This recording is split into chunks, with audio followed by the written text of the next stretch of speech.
Few survive this world. But those who do...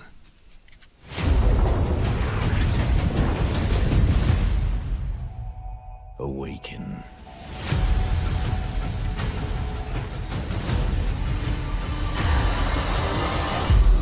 The desert wants you dead, off-worlder.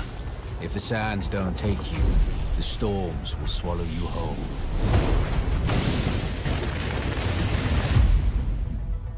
But you don't have to walk this path alone. In every danger, there is opportunity. The foundation of something greater.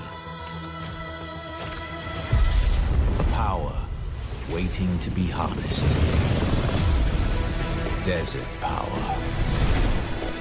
Some claim to rule this planet. But Arrakis is yours to explore. To fight for. To conquer.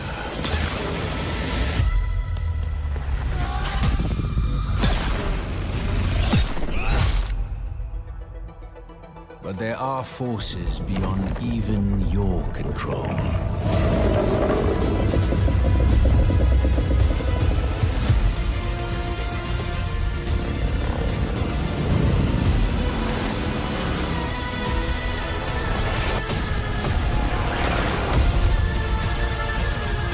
Master Arrakis, and it will open your mind.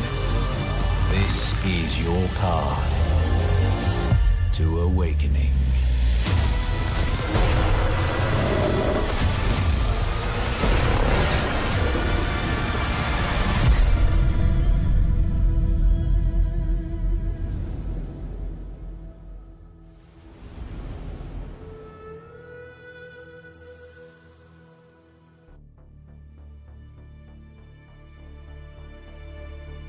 Hello and welcome to London for the global Dune Awakening LAN party broadcast. We've got a cracking few hours coming your way. My name's Ian, this is Zoe. I know you're excited for this. Oh, I'm so excited. I've been excited for this game for such a long time. Super excited to work with you tonight as well. We have many great guests. Oh, we're in for a good time. The game officially launches on June 10th and will throw you into the immersive world created by Frank Herbert and brought to life in the movies by the legendary Denis Villeneuve. Did I get that right? You did get it right. Before all of that, though, a lot of players from around the world have an opportunity to dive into the large-scale beta weekend. They get to enjoy surviving in Arrakis and also play through most of Act 1 of the story.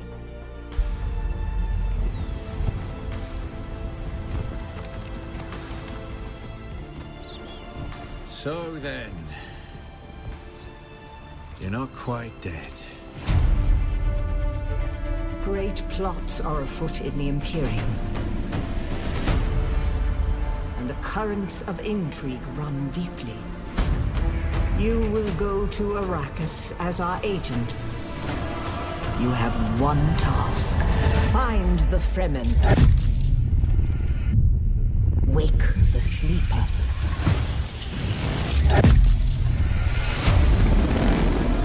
You were sighted fleeing the scene of a terrible crash.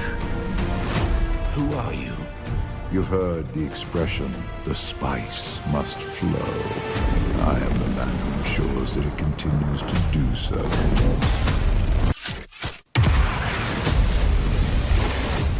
I dreamed of you. Burst in fire. Twin comets in the sky. The seer of lies. I am terrified of what happens when you awaken.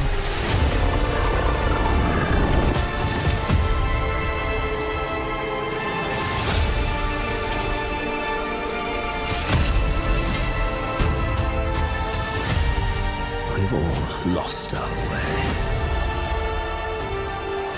You can complete the mission.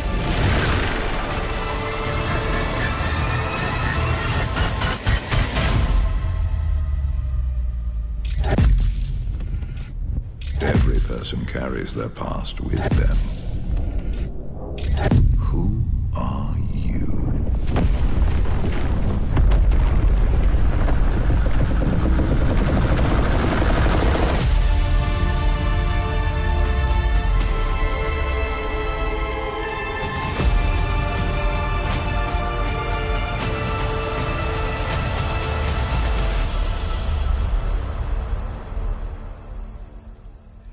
You know what? It's really rare that I say this about a video game trailer, but that gives me goosebumps. Right? Yeah. I mean, it's like the trailer itself already gets you so hyped to play that game. It's the music, it's the visuals, it's the story. There's just so many elements that just draw you in. Yeah, I mean, look, when it comes to Dune Awakening, it is all about the cinematic storytelling, throwing you into this open world survival game. And look, I know I'm itching to get into it. You're itching to get into it. The incredible sci-fi world that is ahead of us, and you can. The open beta is about to be live, right? Yeah, that's right. I mean, actually, it's live right now. It's live right now, so people are currently playing, and you could too. Well, let me tell you how, right? Because you need to make sure you are dialed in, you are locked into this broadcast, because every 30 minutes we will be giving out passwords on this screen. You need to make a note of it, because that is how you will access this open beta. You got to go to globallandparty.com if you want to get involved. That's right. So you just use the password that is appearing on this very stream. Head on over to globallandparty.com, type it in, and get an opportunity to grab your beta key. If you miss out on the first one, don't worry. Every 30 minutes. That's Don't right. panic. Plenty of opportunities, and don't worry, we're going to keep you entertained throughout all of it, because we have plenty of cool things to chat about, plenty of cool things to show you. We have the developers of Dune Awakening, or a few of them anyway, here in our studio, so we get to pick their wrinkly brains about all things Dune Awakening. Also, it wouldn't be a show with the two of us if we didn't somehow manage to find a way to make it competitive. So Well, we're bringing kind of esports into we turned this, it into Dune Awakening esports. That's right, the first ever. We have 2 teams of influencers and streamers, some of our absolute favorites, who will go at each other in a scavenger hunt, which will all lead up to a big brawly battle at the very end of it. And we've got some huge names. You mentioned streamers, some of the biggest in the world that are playing this game for your entertainment and, of course, for that competitive element. And we got Jackie Jing over in PAX East in Boston. She's going to be touching base with all the fans out there to see what's going on at the Dune Awakening activation stage.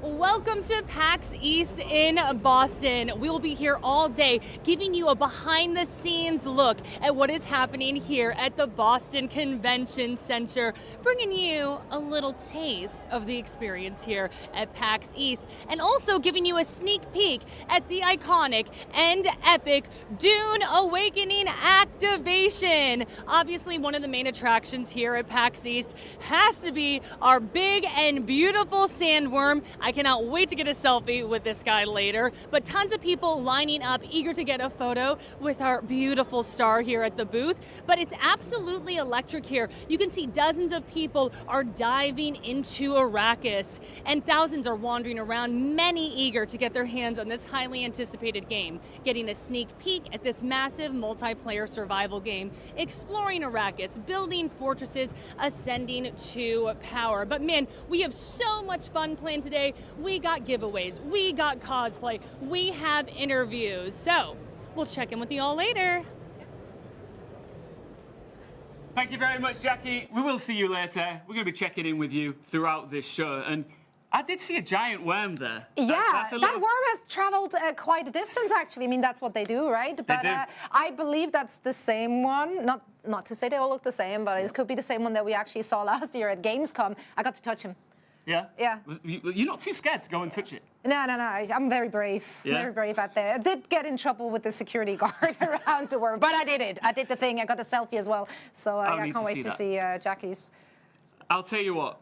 PAX East, if that is any sort of a suggestion of the interest around this game, that is a good example of the fire, the energy, and the excitement of how many people can't wait to get their hands on this on June 10th. Yeah, no, and again, we will be dropping codes throughout the night. The first one is about to happen very soon, so make sure to already open up globallandparty.com, actually. You know, like, you're gonna get ahead of it. Open up that browser tab and wait for the password.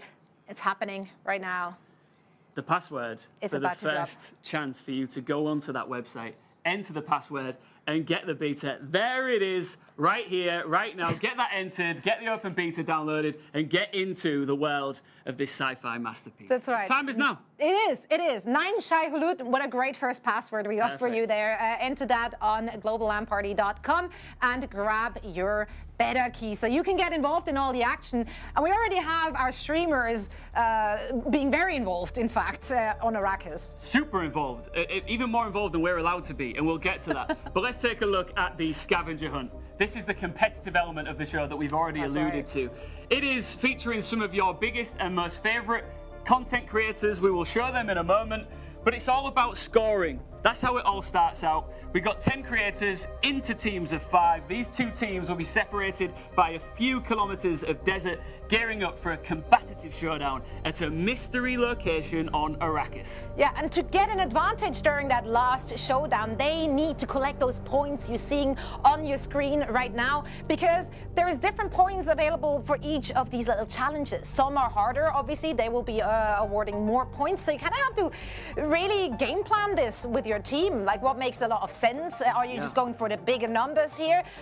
But they have a 3-hour limit. And obviously the more difficult challenges, they will take you more time and you have to complete them as a team.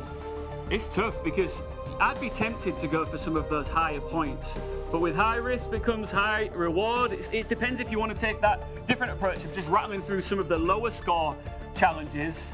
And let's take a look at the teams that are going to be taking on the scavenger hunt. Starting off with Team Harkonnen. Okay, here it is. I have a lot of faith in this team, obviously, as a lot of you are familiar with the names on your screens right now.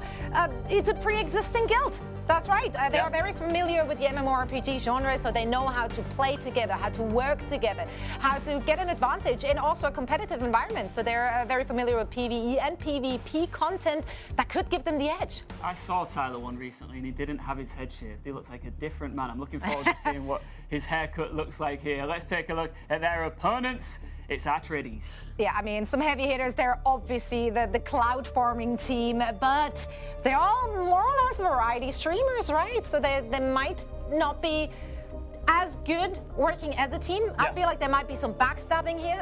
You think? Some team killing accidentally, just for content. Well, they are content creators, right? They're content creators. They will be creating some content here, but it might not work in their favor. I don't know. Yeah. I hope for it. The interesting thing about this is not only do you get to watch the competitive element, not only do you get to watch some of your favorite streamers taking on these challenges, but they are getting access to a part of the game that we aren't able to get access to yet. So I'm really excited to see what is ahead of us here. Yeah, and I'm so glad that we have developers joining us to help us make it make sense, as we will be seeing content that we have not seen, we have not played yet. So they will be playing in different areas and doing some of those challenges. It's going to be super, super interesting. And we're already seeing the teams setting up. They're probably brainstorming right now how they want to tackle these different challenges. They'll be discussing points right now, right? Because they all want to make it to the final showdown at the end of this, where we get a bit of combat. Yeah, also, a lot of those challenges are in different areas. There's different maps, there's different areas, obviously. So you kind of want to min-max your route. You want to make sure that you collect everything on its way. So there's a lot of planning going into this, I'm sure. What's really cool is that this is the very first ever Dune Awakening competitive. I don't think we're going to set this up as an esports, aren't we? Yeah, you know what? I want this to be the first of many. I want this to blow up and everybody's talking about Dune Awakening esports. But yeah, Team Harkonnen look like they are just raring to go here. And as you said there, Zoe, some of these devs that we've got coming on the show to talk through some of the action that you'll be seeing, they'll be answering questions that you have been desperate to get the answers to. Because they're buzzing. They're absolutely delighted that the time has finally come that they can celebrate the launch of this game. Yeah, and it's going to be so much fun for them as well to see what approaches our streamers are taking, because, you know, you're making a game as a developer, but then it's up to the players on what they're doing with the game and where they take it. And if I know one thing about all these players that we're going to see on the screens tonight, they're going to take it places, all right? Good and bad. Okay, they're rolling out. All right. Seems like they're about to... We're rolling out. It's showtime. Yep. So, like, on the sand bikes, you can roll out solo. You can also have passengers on it. You can give permissions to friends as well to use yours. So sharing is caring. That's right. very interested to see where they take it. So this is going to be an all-night thing, right? As they will be going at it for hours, trying to complete those challenges. And we will continue to check in. We have people who are glued to their screens right now, making sure that we're not losing out on all the action. So we are having some replay moments as well. If there's anything that we're missing, don't worry, we're not actually missing it. We're going to roll it all back for you. You're going to see a lot about it. You're going to hear a lot about it. But let's take another look, another in-depth preview look at the inhospitable desert world that is Arrakis. The only peace I find is a future that never happened.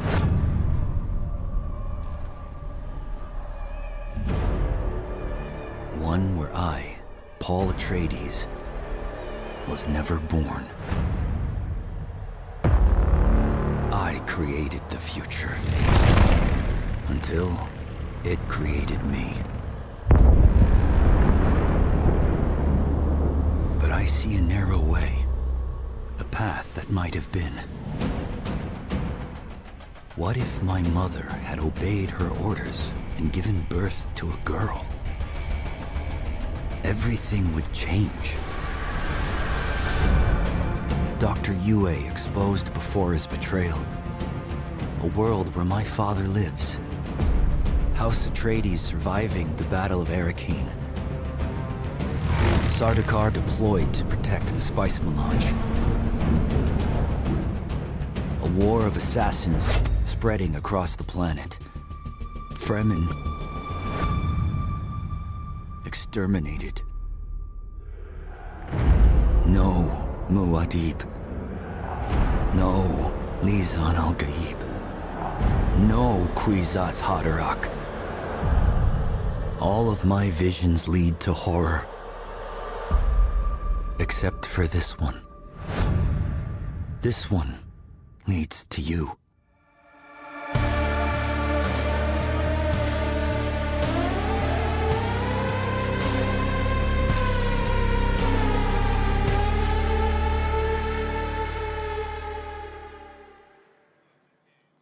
I just want to keep watching cinematic trailers for this video game. Well, you're in luck because we have some more tonight. The hype is real on beta weekend, and we are just getting started here in London.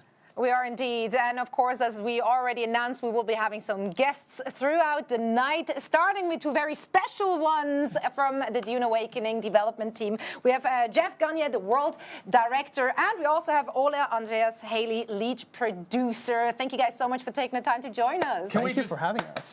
Round of applause, for these guys. Let's make it awkward. A round of applause for the team. The team has done a fantastic go job. team. Only applause Go team. for the hundreds of people who worked on this game. Yeah, I mean, and it's been work because you've put your blood, sweat, and tears into making this the game that it has become. We've got people playing it at home right now, getting stuck into it. What is it like for you to be here at this point? The game is almost ready, June 10th. It must be so exciting. Surreal. Yes. I can't even believe it. It's been quite a journey. It's been quite a journey, and it's really great to finally see the players play the game, no NDA, just all the feedback, everything that we're receiving, all the good screenshot we see everywhere, all the articles, all the streamers, all the creators, everything. As game developers, this is what we really live for, right? The moment when we get to share the game with the audience and get to share the experience with them. So I'm super excited.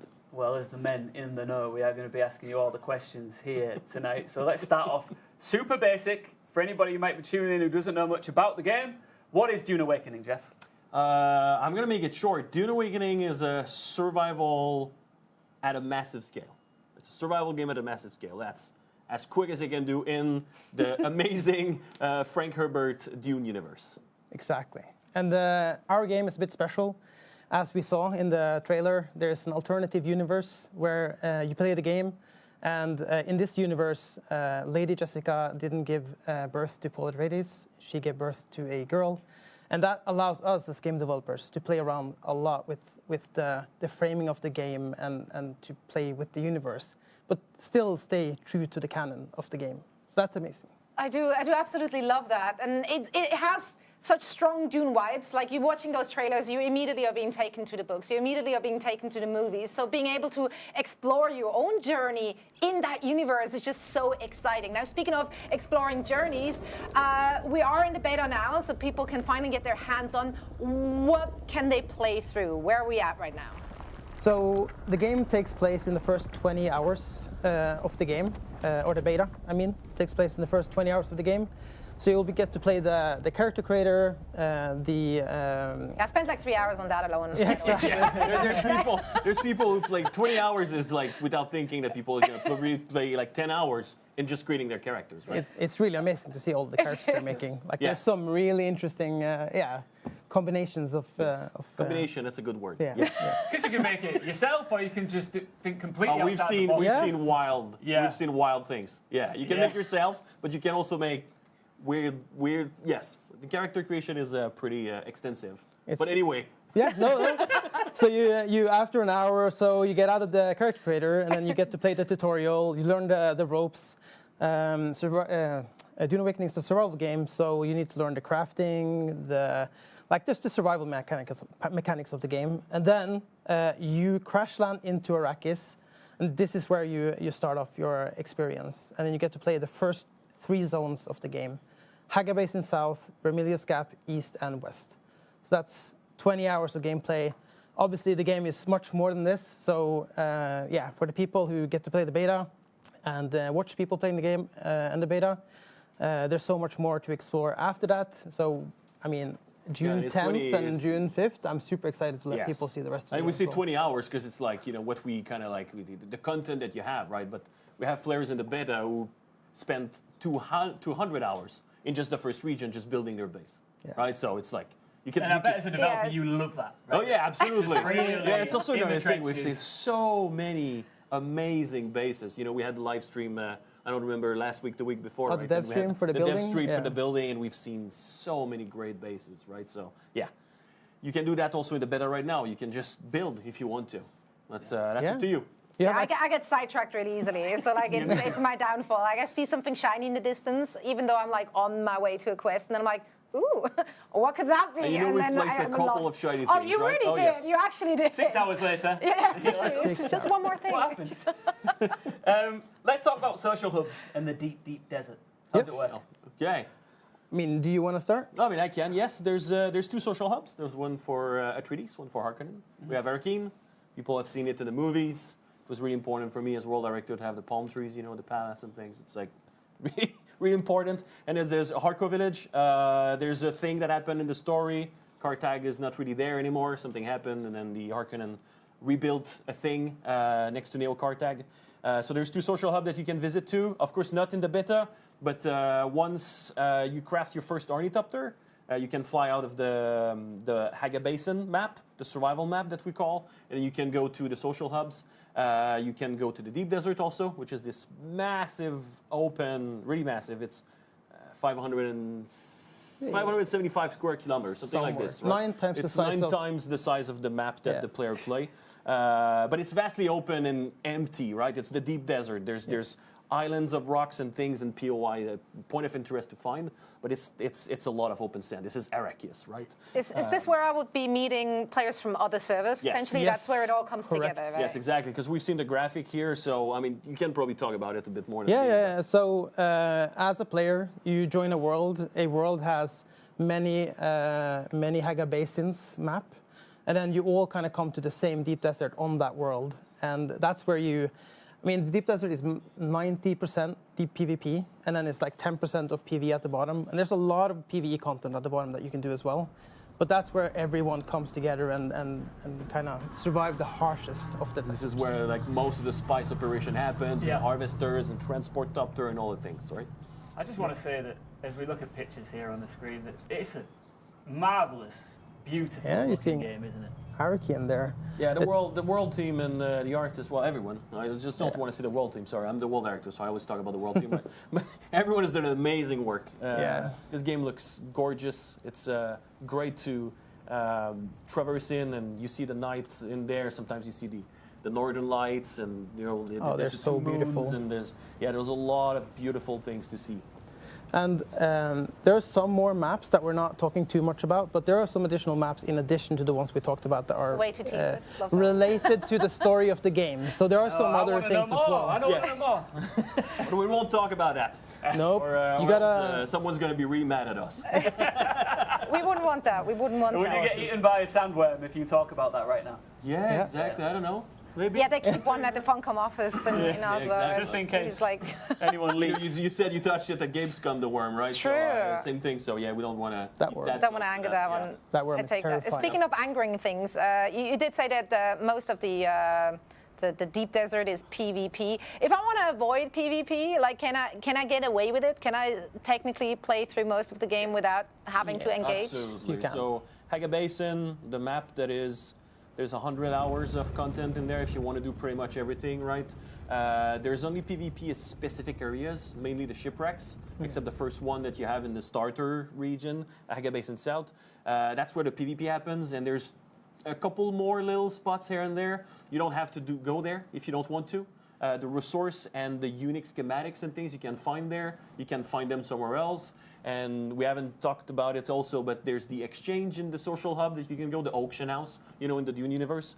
So if you don't want to do PvP at all, you can absolutely not do any PvP at all. I think I read a thing on one of the, so from large beta now, people are starting to write about the game, which is awesome for us because we get to hear what people think. And there was one person who said the game is quite solo friendly. And I would say it's quite PvE friendly as well. So if you're a solo player, it's pretty friendly against you. And if you're a PvE player, as I said, the Deep Desert even has a large section of PvE content at the bottom. Yes. There are ecolabs there. Yeah, there's shipwrecks and there's other things to do in there. Absolutely. I mean, ultimately, you can play the game however you want to, right? Yes. That's it's the there idea. for you to just take on however you like. Exactly, that's the idea. You're supposed to put yourself in there. It's a persistent multiplayer open world. So if you want to, you can engage in the social aspects. But if you don't want to, nobody's forcing you. You can play on your own. Yeah, you will just see a couple of people running around or flying around or biking around or buggying around or whatever, right? But you don't have to interact with them if you don't want to. But the world is open and also seamless. Yep. So if you go into a dungeon, an ecolab, that's what we call the Imperial testing station internally, shipwrecks, anything like that.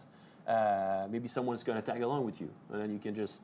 The loot is shared, it's personal. At least in the Imperial testing in stations. the ecolabs or non-PvP areas, so you don't have to rush in to go and loot goblin the chest, right? It's fine. If someone go before you, you will get the loot, and you can just keep on your things, right? And you can do that all the way solo if you want to.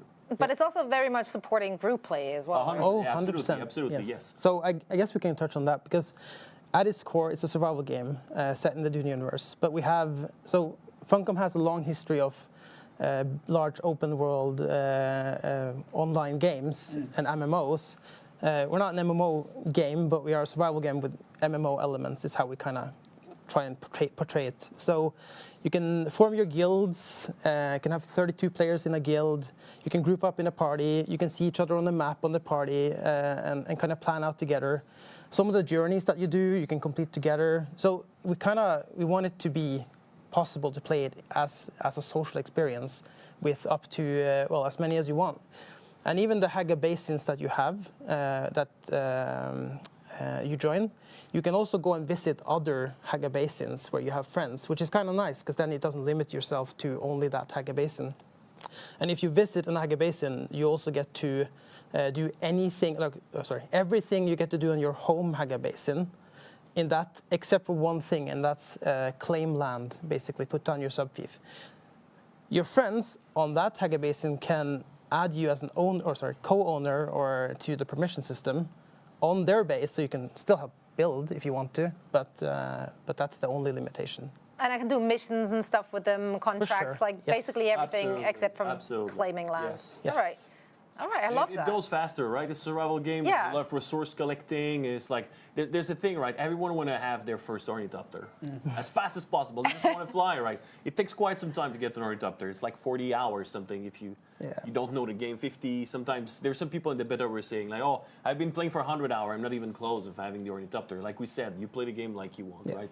And then, but if you play in groups, of course, it's I'll go get this resource. I'm gonna get this one. I'm gonna get this one, and then it's faster to progress in groups, right? We The thing with groups is Yeah, well, I mean, we hear they gotta be organized. Yeah, for sure. Yeah, speaking of groups, let's take a look at our two teams going up against each other right now. I want to know what they're doing. Scavenger hunt. Team Hakkinen in action right here, right now. So I'm really interested to see what you guys make of some of the things we see on screen here. Well, what is he doing right there? Okay, that's cool. They're together. They're at the base of Mirza, isn't there? Yeah, I think they're at Mirza. If they can look, we're about to enter the black market at Mirza. So they're pretty close. So this is Arcanum. Yeah, okay, they're close-ish together because I know they have to kind of stay together. So they're fighting Kirabs, which is the second band of bandits that exists. There's many factions. Yeah. Right. The War of Assassin brought a lot of things on the planet. And they're fighting Kirabs right now, they are a bit harder. You can see right here the enemy's a shield, and they are a bit harder to fight in melee. Shooting them right there, that doesn't do anything, you know. They're not taking damage because the shield, as in the universe. Are you shooting with a poison gun though? No, I think they have a poison dart, right? So that does the poison pass through the shield. Yes, the poison, but not the damage of the dart. Can you cure poison in the game? Is that possible? You can use rid yourself of that? Okay. Bandages is good against you can keep poison and fire. Will it will take away the effect? Like okay. Absolutely. All right. Yeah, he's fighting a camp here. Yep. I mean, supposedly they should be Nice. walking Some around good in dash. groups here, right? Yes. Yes. Yeah. So they're kind of close to each other. Yeah, I know the world, so I know they're really close to each other, right? You know, So, every single rock. That's yes, incredible. exactly. And I don't know who's doing the taxi right here. Just chilling. Just chilling. Chilling. Yeah. This is live right now. Enjoying the vista. Like, I do love that. What we saw previously was some key highlights, but now we're back live with the team. Look at the just sheer size of just this. This is the Harkonnen base. So Yeah, that's the Harkonnen. Team Harkonnen. Yeah. So it's hard to see right here, and without the noise, it's a bit different. But I saw, I'm going to call him Soda, went over drum sand, right? There was these bubble that you could see. And it makes a that sound. attracts the worm really fast. Right, So you okay. kind of want to avoid that thing, right? And now, Oh, there might Don't be go some... straight. No, Oh my God, you there have might to be turn. quicksand there. there we go. So that's quicksand. Well, that's So- one of the challenges, by One the of way. the challenge is to lose the vehicle to quicksand. That's so- But is he intentionally trying to lose the vehicle I to don't think quicksand? so. You can no. always No, claim that absolutely that's not. your But the worm is coming now. I definitely intended to die. If I fail, it was Yeah. intentional for That was sure. close, but the worm is coming, so maybe we're gonna see someone get eaten by a worm. Oh, maybe. Yeah. I mean, that's No, what they're we're gonna make it. Jeff, that's what we're all here for. That's what we're all here Yeah, for. no, they're gonna Is make getting it. eaten by a worm also a challenge? I believe Yes, it is. I believe so, well, yes. it's not exactly that. It's to get But you need the worm the tooth. Yeah, right, you, right. you have to get eaten by a worm. So Is that the only way to get a tooth? yes. Yes. What can one do with a tooth? Unfixed Chris knife. Yes. So it's Sounds a incredible. one shot. It's a dagger that you can grab. Yes. But it has And- durability enough for one hit. Yes. But it does massive amount of damage. Is it an intimate kill or an It's- immediate kill? Sorry, intimate. For like half the enemies, kind of. I think it was like 191 damage. or It does something. a- Anyway, a it hurts ton a of lot. damage. It slaps hard. Okay. But it's one shot, and then it breaks, and you cannot repair it. And So this there is, is a benefit to getting eaten by a worm. you can get something out of it. You can yeah. get something out of it. It's You like might have lost everything in the process. You might It's like, but you you know literally what? lose everything, but then you have a worm too. Do you lose everything? Like equipment everything or just the ex- inventory? Everything except your player progression. Okay. Yes. But I'll come out of it like naked. Yeah. Is it, am Right, I come on, you're in the stripped? worm. In your underwear, yeah. Okay, love that. The cost of death is not extremely high in the game, but there are things like that Yes. it was really important for us to really make sure that like you don't want to get eaten by the worm. The Yeah, worm it should is be a punishment. The Dune thing. Yeah. right? Yes. Yeah. So it's It's, punishing to get eaten by the worm. It's the ultimate threat, basically. Yes, exactly. Let's jump in with the Are you seeing Shroud now? Yep. Atreides. Let's have a look where they're at. We'll be Gonna with suck Stroud. some There he blood. is. Yep. Oh no, maybe not. Yes, maybe yes. Do we That's know a what kind of blood. challenges? Yeah, one of the challenges to Kill slavers, isn't it? yeah, there's kill slavers, but there's another killing Kirabs, but there's a what? Survey a region is, I Yeah, there's believe, that, what they're what's the doing. other? So they're trying to get those Process- probe launchers. Easy points. 18k. Oh yeah, he's milliliter gathering of blood. That's He's what gathering he is blood, doing. yep. All right. So it seems to me like they're going for the low scoring points here first. Would that be your approach here, or would you just go for the Well, big you know, numbers? I made the challenge, and I know the world by heart, so I would do all the 50 like this. Right? Yeah, because you know where to go. Like that's helpful. So you would be the ultimate team member for either. Oh of them. yeah. It's like easy win, for sure. There's some really cool challenges there, though. Like climbing the hand of Gidir. That's a cool challenge. Can you get through that with the stamina you have? No, you have to have like. Oh, there's some ledges you can Is there? rest on. Yeah, there's level design. I've created a path that goes all. Okay, so there is a logical way to do Yeah, it. there's a logical way, and it's. I just started scaling. I was just like, I got this. No, I did not. But that's the thing, right? You can also just climb wherever you want. True. You made a path, and then there's loot on the way. There's corpses of people who attempted. You can loot them, suck their blood and things. And That was actually quite amazing. I was watching a stream from one of the people playing the beta, and I think he said like, "Oh, I just want to climb that." And he was just pointing at the what was It was it? a Mirzabah, Mirzabah, the big yeah. hammer looking like. And he was like, "Can I do that?" And he just started doing it, like you're saying. He was just starting to do it. Narrative voice. Finding did it. small ledge to stand on, and then it was so cool to see him just scale the entire thing. Yeah, the amount of swear word he said in his video. That was a. Wow, this is so fun. An expression of excitement. Listen, speaking of excitement, speaking about awesome, breaking news here. GlobalLANParty.com is where people have been going to input that first password to get their hands on the weekend beta. The first 10,000 gone. Really? Yeah. Wow. First That was 10,000 fast. gone. That's so Pretty cool. fast, yeah. Quick, but remember, I mean, I can't remember how long ago that was now. That was about 20 minutes ago. A new one is dropping in 4 minutes, so stay locked in right here. This is where you will get your password to get on GlobalLANParty.com to get your beta code. It's not a surprise that the first 10,000 just flew out like that. It really isn't. And I mean, just watching other people play just makes you hunger for, Yeah, it does. for more. They are quite advanced in the game already, though. Obviously, people who are just jumping in, Yep. they're not going to be anywhere near this. How many hours in would you say Shroud currently is, or a Quarter Jade? It's like 15, 20. 15-20. They're 20, like they're doing the Harkonnen team seems to be doing the lower level task that we had, right? So they're still in Vermilius, but most of the tasks will have a lot of. Vermilius is the second area, It's the I guess. second of area. the basin. East and Yeah. the east and the west. But I think a lot of the tasks are in the third area as Yes. well, Jabal Ifrit. Yeah, Jabal Ifrit and in the Hagar Rift. So if you play the beta, you cannot go there right now. So we're showcasing kind of like after you were done with the beta, that's the next thing you're gonna explore, right? Okay, so we get a bit of a sneaky preview. Yes, I love Get a that. sneak Do you peek. need an ornithopter to get into the rift? No. there? Absolutely. No, I can just You climb down. You can do the entire Haga Basin map without an ornithopter. You need an ornithopter to get out of Haga Basin, except for the social hubs. There are some ways to get there, not in the large beta, but you can grab there's a pilot in this trade post, the Anvil, and then in the Griffin's Reach trade post. Yep. I know This is Oh, cool. Love that. cinematic. That's good. Oh, that's really cool. I was not expecting that thing to pop in, but yeah, that's good. Yeah. Should we bring the sound up on this? Should we have a listen in? I love the animation and audio design. The funny Tyler, thing what direction are you, like, in is correspondence that, to the base? our animator, Camille, Okay, no, not peekaboo? Camille. Sean? Shit, I forgot the name. Camila, I think. Camila. Yes. She's the one mocapping Maxim. Right? So now, whenever I see Maxim now, I just see her. Because that's her movement. I remember seeing in our internal comms the video Yes, of exactly. her mocapping. Of her mocapping, yes. It was awesome. It was really good. She played that really well. So every time I see his bald dude, currency? I just think about her. Because that's her motion, right? But I think that's a cool part of the game as well, because Dude, I it's needed a a bike. Dune game, What am I so we lean really heavily into the, So I think all the the Dune bikes are universe assigned and the to us. lore, You need to find and a it means a bike lot that's to us yours to in portray the what the work of Frank Herbert I'm and guessing the other here, but I movies as think well, that's what's going on. and the games as accurately as possible. And we do, like our creative director is also our narrative director, and he cares a lot about that kind of stuff. Can you imagine yeah. what Frank Herbert would have would have thought? It was like, oh, now there's a game about the book that I'm. Yeah, that must be wild. But with so many layers to his original absolutely. concept. Yeah, And now this. I wonder what he would think about it. It's really What do you think he would interesting. say? That's a really good I question. put some words in his He would be mouth, playing shall this we? game, Yeah, I know, exactly. What would he say? I don't know. He would be playing this game. The red is not red enough. Like, I don't know what he would say, right? It's not sandy enough. I don't know. I think you'd say June 10th, get your copy. That's what I think. That's right.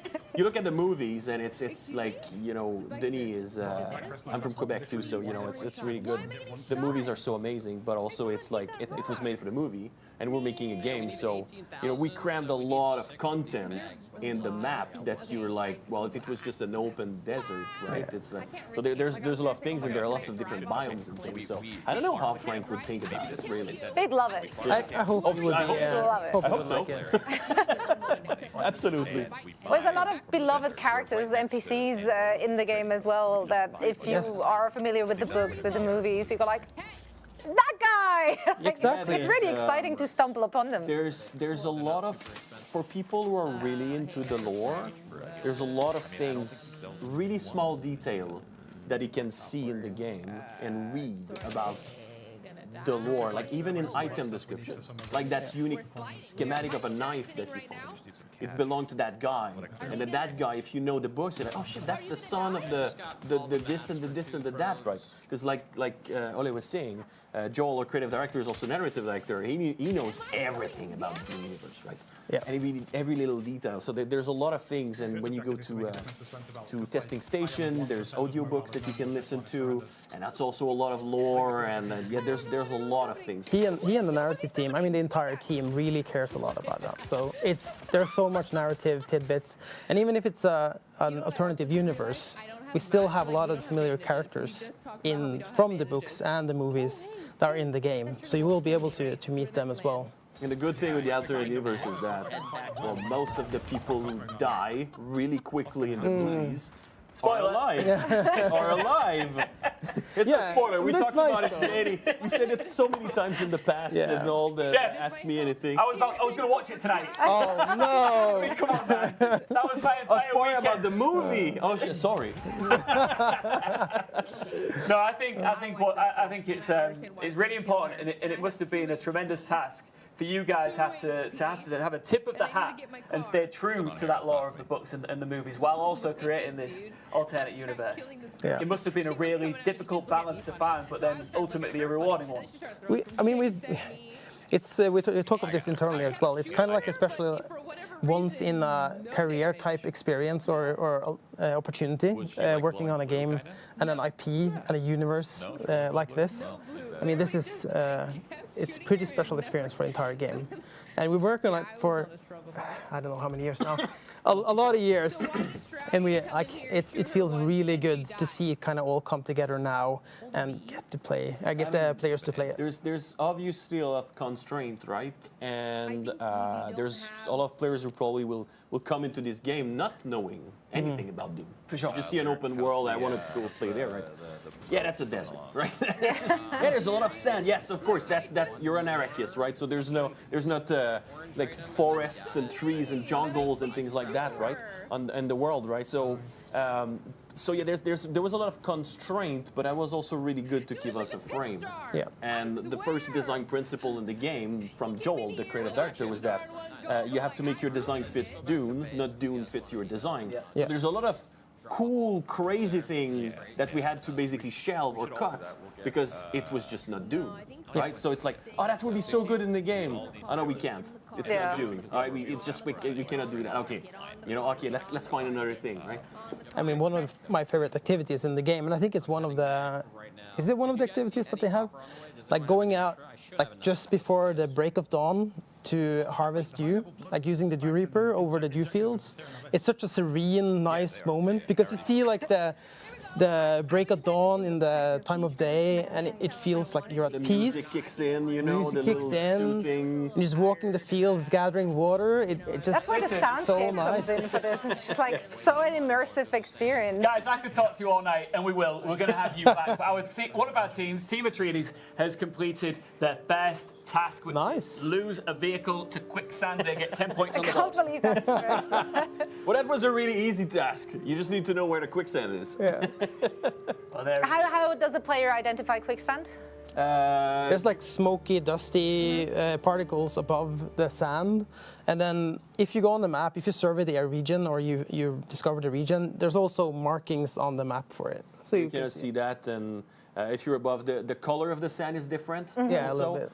And there's the smoke, and then if you're getting closer, there's also bubbles. Yeah, you bubbly. see it and wavy. You hear also when you're closer about the quicksand. But usually, because you're driving really fast on your bike because the worm is coming, and then it happened like we saw on the video, drop straight in quicksand. You're like, oh shit, something's happening now, and then you're trying to. We used a bit of time to balance that. It was pretty hilarious in the beginning because we were quite harsh with the balancing. So when we played tested it, people were like, oops, it's quicksand, and you had no chance at all.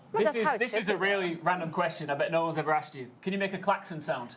A klaxon? Yeah. A what? No. What about an alarm? We have alarm. No, I mean you personally. Oh, me? You want me to make it now? I do. Yeah, there it is. A new password. Perfect. A new password is on the screen. If you weren't part of the first 10,000 people to get their hands on the beta codes, well, you're in luck because there's one right here, right now.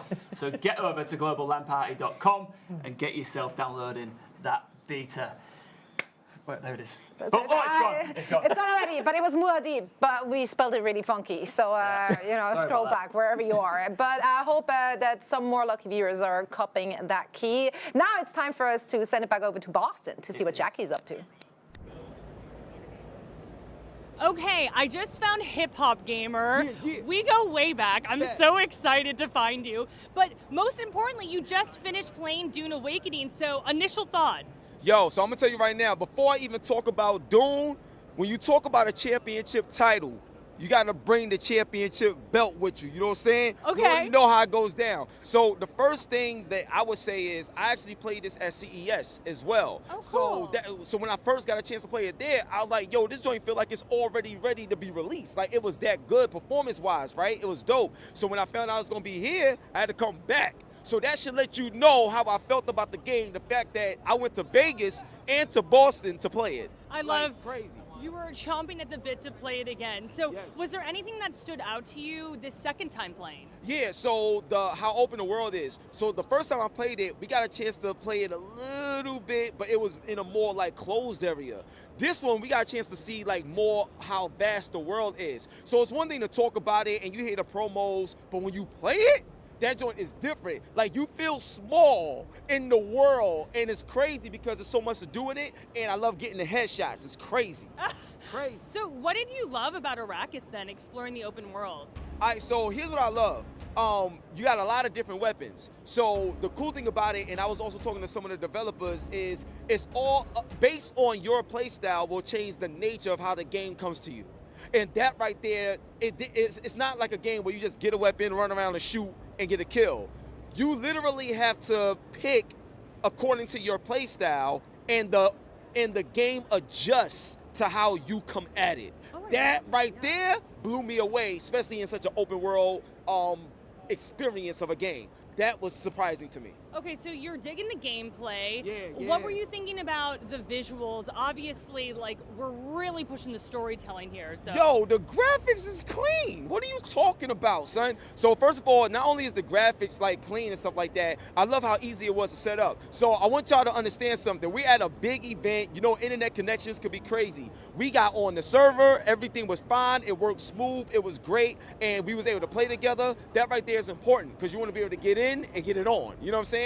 So we got a chance to have that experience here. And then on top of that, in terms of the graphics, when you see a game that's open world, but it performs as smooth as it did, it lets you know how optimized the engine is. You know what I'm saying? So they're gonna do the game justice as well as they did the TV show and the movies justice, and the books as well. So I had to throw that in there. Okay, so it's bringing the cinematics. I love to Yeah. hear that. Was Yes. there anything about the story that you've enjoyed so far? So we didn't get a chance to like tap into the storyline of the game. Okay. They wouldn't let us. Like, you know what I'm saying? So Holding that's- out, okay. Yeah, they're holding out. So we gotta wait to June 10th. You know what I'm saying? To really get into the story from a gaming standpoint. But what I will say is that they stayed faithful to what like the world of Dune is, and put it like this, they stayed so faithful to it that even those that may want to mod the game and make it like their own, they won't even really allow you to do it because they staying so true to the authenticity of the story. So that's all I can say for now from what we was allowed to play.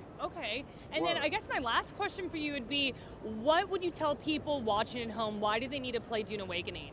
Yo, I got, it's more than one. Like, it's more than one reason. So I'll give you like 3 reasons. One, the connectivity. It played so good online, and that right there is important because you want to make sure that you're not dealing with stutters and frame drops and stuff like that. So in terms of the fluidity of the game, that's one. 2, the combat design. The combat design is crazy because you have so much variety in how you kill your enemy. And that right there is crazy, especially when you're playing with people. That right there is fire. So you never feel like the game is getting stale. Like it's always fresh, and I love that. The third thing is the exploration. All I gotta say is we're at PAX right now. They got a big giant worm statue over there, right? When you get to that point, when the worm come out, game over. You see me? You see me? When the worm come out, the game is over. Period. Dune Awakening, June 10th. Play that joint. Hip Hop Gamer, I love you so much for bringing God so bless much you, Superstar. enthusiasm. You know what Do you it want to is. go take a photo with the sandworm? Oh, yeah, let's yeah, go. let's go. All right, we'll be back later. Sandworm photo time.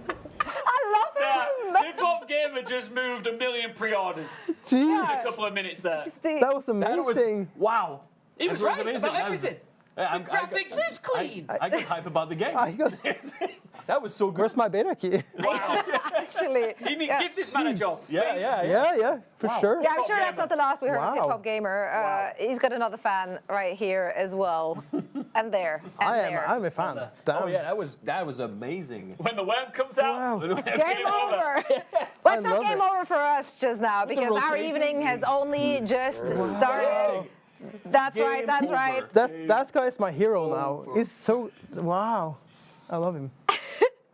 So much excitement, not just from him, from everyone around the globe, of course. So it is Beta Weekend right now. We have so much more to discuss here on this very stream tonight. Next up, we're going to have 2 more guests joining us. It's going to be Alex Shumeko, the expert designer of combat, and also Viljar Sommerbuck, the senior game director. All of that and so much more after a quick break, so stick around. when the worm comes out.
Welcome back to the Dune Awakening Global LAN Party. We are all over the world. It is a mouthful, and I'm going to keep on saying it because it's a beautiful thing. My name's Ian, this is Zoe. I'm having the time of my life here in the desert. Same. We just so happen to have the time of our lives together, and we have so many guests joining us throughout the evening as well. And of course, we have everyone around the globe watching as well as our streamers. And you too can be streaming the game, playing the game right now. All you have to do is head on over to globallandparty.com and grab your key there. You have to insert the password. I just assume you're pointing in the right direction.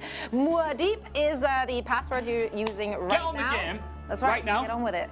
It's I can't believe that they dropped 10K that quickly. First password, 10K. Boom. Just like Everybody that. got on the beta. How many of these have gone? You don't know. Get on the website, globallandparty.com. See if you can get on the beta as well. We're having the time of our lives out there on Arrakis. In fact, we've got another couple of guests coming on. We do. But earlier, you saw Hip Hop Gamer as well. What a legend. He did like here he is. Free PR. This man did like a 6-minute monologue on why this is the greatest game of all time. Down the barrel. He was right down the spitting lens facts. of the camera. He was spitting facts. The graphics is clean, is what he said. When the worms come out, it's what he game said. over.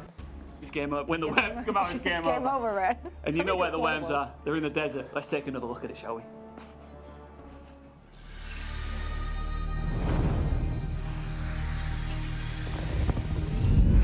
Welcome to Arrakis, the most dangerous planet in the universe.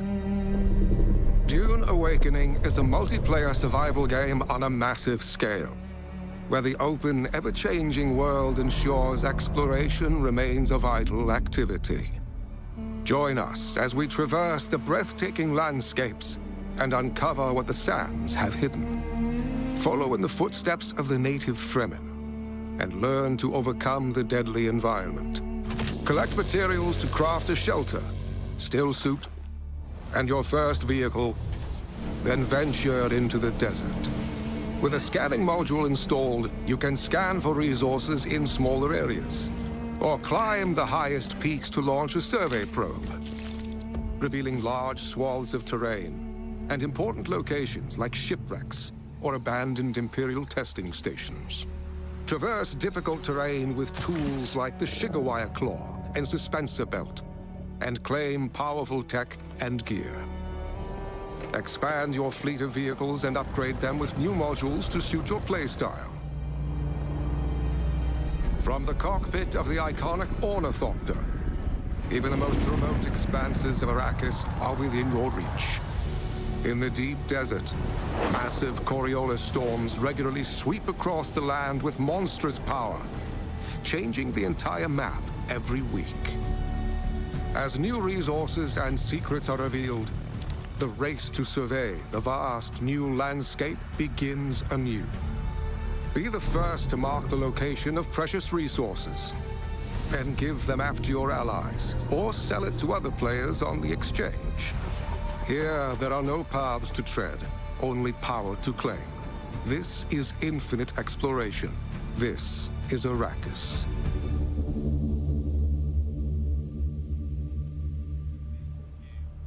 Welcome back, one and all. We have so much more fun things coming your way tonight. One of them being another chat with some lovely developers. So let's welcome them to the show. We, of course, have Alex Shoemaker, the expert designer for the combat, as well as Viljar Sommerbuck, senior game director, joining us for some questions and answers. I can't wait to pick your wrinkly brains. I'm sorry. Fantastic. Oh, yeah, the applause. Let's make everyone feel awkward. There we go. Thank you for bringing this. Thank you for having us. I know that you've worked tirelessly on bringing this to life and to the market on June 10th, by the way. Of course, we've got the closed beta going on right now, the weekend beta. But I've got to ask you first, like I did the previous devs, this has got to be a huge life milestone, getting to the point where this is ready, and you must be so proud of it. It's been a long ride, but it's been totally worth it. And seeing all the players now having fun with the game, it's very, very fulfilling. It's been great, absolutely, yeah. It's been some hard nights, long, very long conversations, a lot of passion and a lot of heated discussions, but everything has turned out well. Well, we chatted with Jeff and Oli about what a player is dealing with on Haga Basin. Can you just give us a little bit of insight into what they have to go through on this map? So you start out with nothing to your name. You have a scrap metal knife, you have a cut array, The worm is trying to kill you. The sandstorms are trying to kill you. The sun is out to get you. And as we saw, the quicksand is not good either. And then, as you're running from all of these things, you might come across a scavenger camp, and they also try to kill you. Just a regular Monday morning. Exactly. Yeah, lovely. On Arrakis. And then you get to the point where you build your own base. You have a little bit of machinery in there to craft and things and get you going further. And eventually you'll get a sand bike, which can take you across the desert to the next area. And again, watch out for the sandworm and quicksand. Okay, so there's just everything is trying to kill me, and then some, and then there will be people as well. Yep. So obviously, in order to not have that happen, I need to prep. I need to gather materials in order to craft things. What can people gather in the desert? So when you start off in the south, you'll be able to only access very, very low tier resources. You'll gather these to start your journey by building your equipment, your base, and your mode of transportation. Fuel is important. You have to find it to be able to cross into the area where we saw our streamers playing through, where you will be exposed to more dangers the further you go north.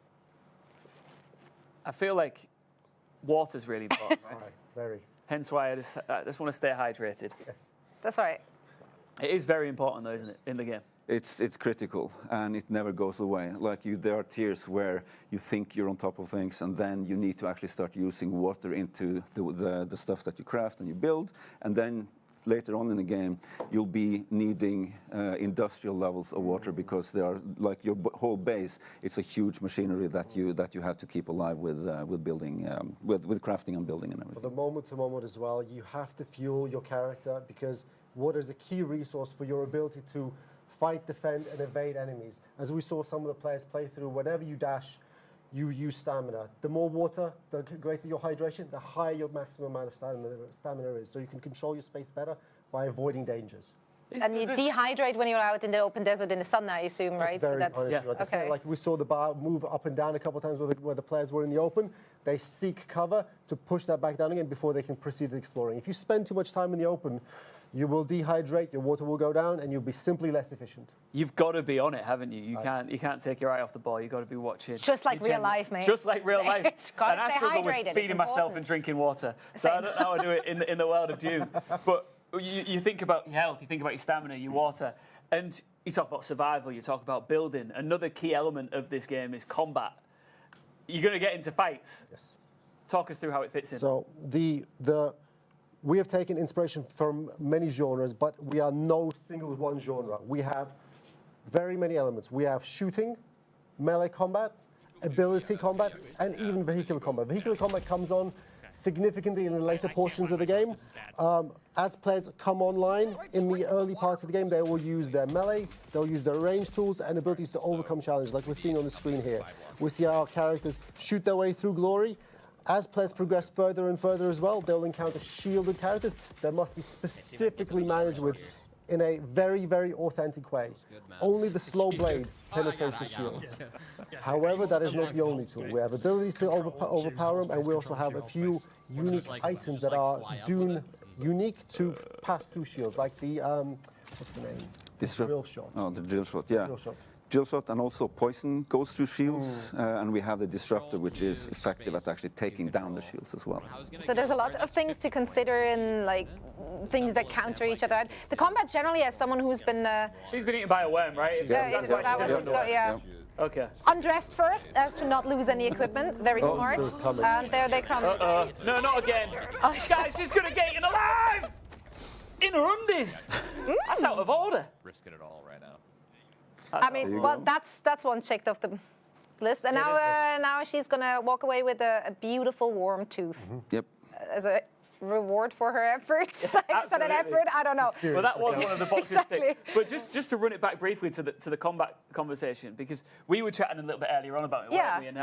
And I think you really admired the fact that it's so different to anything you've ever experienced. And I think that's going to be, I don't want to use the word off-putting, although I just literally said it, but if you're coming from different kind of genres, different kind of games, like you have an idea of how a combat works. Yeah. I felt personally when I started getting into Dune Awakening that it was so much more about positioning, about engaging and disengaging and re-engaging. It wasn't really much about like hitting my shots that much. So can you walk us through the differences in the approach here? I would say that everyone has a place that everyone has played games beforehand, and they come into this game with a perspective that they personally develop. I like shooting, I like range play, I like abilities, or I like melee. We try not to force you into any one path, but we synergize all three of those aspects in a way such that your character will be more effective as long as you touch all three. And by touching and using all three aspects, you'll be able to flow through the combat. Like everything flows into everything else. Shooting flows into your melee flows into your ability play flows back into your melee, and you go in and out and in and out, and it's a dance between characters that eventually, as long as you manage your resources, manage your cooldowns, your consumables, you will succeed. It's like every other element of the game, isn't it? You don't just step into any of this and you're not prepared and ready and an expert at any point. It applies to your resources, it applies to I guess the way you're exploring the desert, but also the way that you explore the mechanics of combat as well. Yeah, absolutely. And sometimes if you don't prepare well enough, you might find yourself locked in between doors and running out of ammo. And then you kind of like, okay, can I actually find some scrap metal here so I can quickly craft a few scraps of ammo and then keep going, basically. But you always have your sword, or you should have anyway, to fall back to, and abilities, as we say. And they don't come at a high cost, it's only stamina cost, basically. So you should be able to get out of most situations. But preparing and knowing what you're going into is very helpful. I love that this is the only game where I feel like me running away can be considered a tactical retreat. Tactical withdrawal. It's definitely, it's that. It's not me running away or being underprepared whatsoever. But obviously, I assume you guys have been given a lot of feedback to the different type of combat. How do you work through that kind of feedback? Gently, slowly, and with a lot of respect. I would say one of the hardest things is, for me personally, I play very, very intense games on the side, and working with Dune, you have a audience that is both expecting a very narrative experience and one that really wants to excel and display mastery. And having both of those audiences play the same game is usually a hard challenge to deliver in a way where everyone is super satisfied. I would say we did a job as good as we could. We walked through all of the feedback, and we tried to massage it and land the experience in a place where people have enough space to display mastery and excellence, but also are challenged in a way where they're not completely overpowered by the experience. Like Ville was talking about a moment ago, the sun is trying to burn you, the worm is trying to eat you, you have NPC content that's running around, the sandstorm is coming, you need to make your way through the world. Well, sorry to interrupt you guys, but I think it's time for another worm kill, because ultimately that's what we're all here for, Yeah, sure, right? shoot at it. That's going to help. Yeah, let's talk us through this, guys. Do you think he's going to make it? It's interesting if he gets on the bike. Is he going to get on the bike? Is that a friend?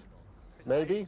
No, the bike is gone. They probably have an inventory, not what are his options here? So we can see on the compass right now, the worm mark is on. Oh, the worm is coming. He is about, I would say, 150, 200 meters off. Oh, it's not going to be enough. No, you make it more angry if you shoot at it? No, but you do make it more angry by running on drum sand like they were doing. It's to everyone's understanding, but let's reiterate here again, you cannot kill the worm. You cannot kill the worm. No. That's it. The thing is, that's another part of this game that you had to get exactly right. We were speaking with the previous devs about how many elements of the book and the movies that they had to pay homage to, but it's iconic, isn't it, the sandworm, and that is something it looks like you've nailed the visuals of in particular. The visuals have been, it's been an ongoing process, right? There's a lot of expectations where it's the iconic visual of the game where you see a worm erupt from the sand and you know where you are, you're on Arrakis. At the same time, we've had a lot of, like we were talking about feedback a second ago, we had a lot of feedback about players very much disagreeing with our choices about having to lose all of their stuff when they die to the worm. However, the lore master Joel mandated that the worm must be the thing that really threatens the players. And if you succumb to it, you lose all your things. Yeah, as Hip Hop Gamer said, yeah. Worm's out, it's game over. He's going to be the talking point of this show, isn't he? That guy's just crushed. Absolute legend. But there's a lot of these things, obviously. Sandstorms are also like just a threat. Oh, awesome. Right. Time. This is another opportunity to get early access, get a look at this game on this weekend's beta. A new stream key is live right now for 30 minutes before another one reloads. Water off. life. Order of Life With 7. some extras. So make sure to head on over to globallandparty.com, insert the password, and hopefully grab your key. Does that make you nervous, exciting? What are the feelings knowing that there's tens of thousands of people after this show who will have access to the game? I'm so happy to see that the servers are holding up and that we're breaking, every time we check, we're breaking another record for how many players we had online. So it's very, very good to see. Yeah, server infrastructure is like insane for a game of this scale, obviously. So yeah, I mean, you don't know until you know, right? You've got to get the players in order to figure out when it breaks. We've done a lot of automated tests, but that is not a proper replacement for real people playing because they play differently, right? So it's been very, very good to see that it looked fine yesterday. Today we can see that it is actually going quite well. I just want to throw out there as well that if you're watching, if you've got a question for our devs, please do ask it. We're going to do our best to get some of them up on screen here as we go along.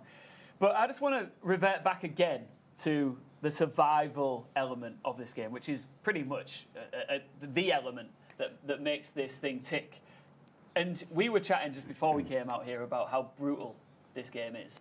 And I think that's something that you wanted it to be, right? So it's been a fine line to walk because we wanted it to be an approachable game. So not just hardcore players would enjoy it, but anyone who just want to play a good game, right? On the other hand, it's the harshest planet in the universe. So how do you balance those? And what we did was being lenient in some areas, but then giving you a big heads up. This is where you really, really, really need to be careful. So that's how we balance that. But it's been quite challenging to make those come together because they don't often gel, I feel. But I sometimes think that like this game came together so well, even despite all these challenges that we had, or maybe because of them, because we were challenged ourselves to actually be a little bit more clever with how we do things, and also iterating, and listening to all the feedback that we get. And we listen to all the feedback, we don't necessarily implement all the feedback. There's a distinction there. Absolutely. Now, how do you guys like to play it then? Because we talked about all the different ways of playing the game, all the different approaches, how you can super engage in combat, PvE, PvP, however, whatever pleases you. For you as a game dev, can you still just enjoy the game as just a player, or do you have your game dev goggles on constantly and like nitpick? So this is probably one of the hardest parts of the job, is when your passion turns into career. You usually have to find another very strong passion to wing it at the same time. So when I play, it's very hard for me to take my glasses off and just enjoy the game. The biggest joy I have is the state we're in now, where we just load into an ecolab and just flow through it. Everything flows into everything else. The gunplay flows into the melee play, into the ability play, into the finishes with the slow blades, and then the cycle repeats again. And I proceed to explore elsewhere and see what the world team has built, what Jeff has wonderfully built together. It's honestly, it's great. It's a masterpiece, and that's how you're playing it. Let's see how our streamers are playing it right now in our big challenge, the scavenger hunt. It is head-to-head, and we're seeing a lot of these challenges start to get ticked off the board. Well, I say that, we've only got one. We've got two. We've got two ticked off the board right now.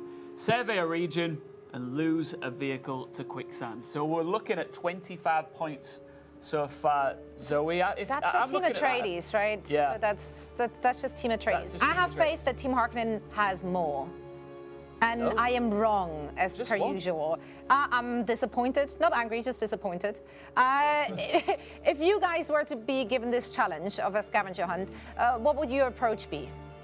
My approach would be to kind of class the things into a line and say how many of these can I actually go in one direction and get done, because there's quite a few of them that flow together, but you have to know the game, I suppose, quite well to understand where everything is. Do you mean as in tactically, or is that the geography of it? The geography, yeah. Okay. Traversal is a huge element in our game, and knowing how to actually get from point A to B is quite an important part of the game. You know it like the back of your hand now? Not as well as Jeff. Well, in fairness, he very much built it, so there is that. There is so many different ways of traversing through this desert and through all parts and nooks and crannies of it. Let's talk a little bit about that, because you really made it very versatile with different vehicles, different kind of modes of traversing and traveling. Yeah, so you start by running, walking, running, sprinting, and after a while you get your first suspensor belt. This one doesn't allow you to climb higher, but it allows you to jump down much more safely. Then you get other suspensor belts that actually allow you to climb walls very, very quickly.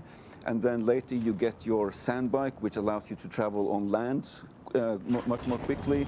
You get the buggy, which has utilities that the sand bike doesn't have. And then eventually you get to your ornithopter. And also, we also have a climbing, as I think maybe Jeff mentioned earlier, which is also a really, really important aspect of the start of the game. You mentioned sand bikes there, and it is one of the challenges here up for grabs. 50 points. Assemble a sand bike MK2. It's labelled, of course, as hard. That is why there's a big reward for it.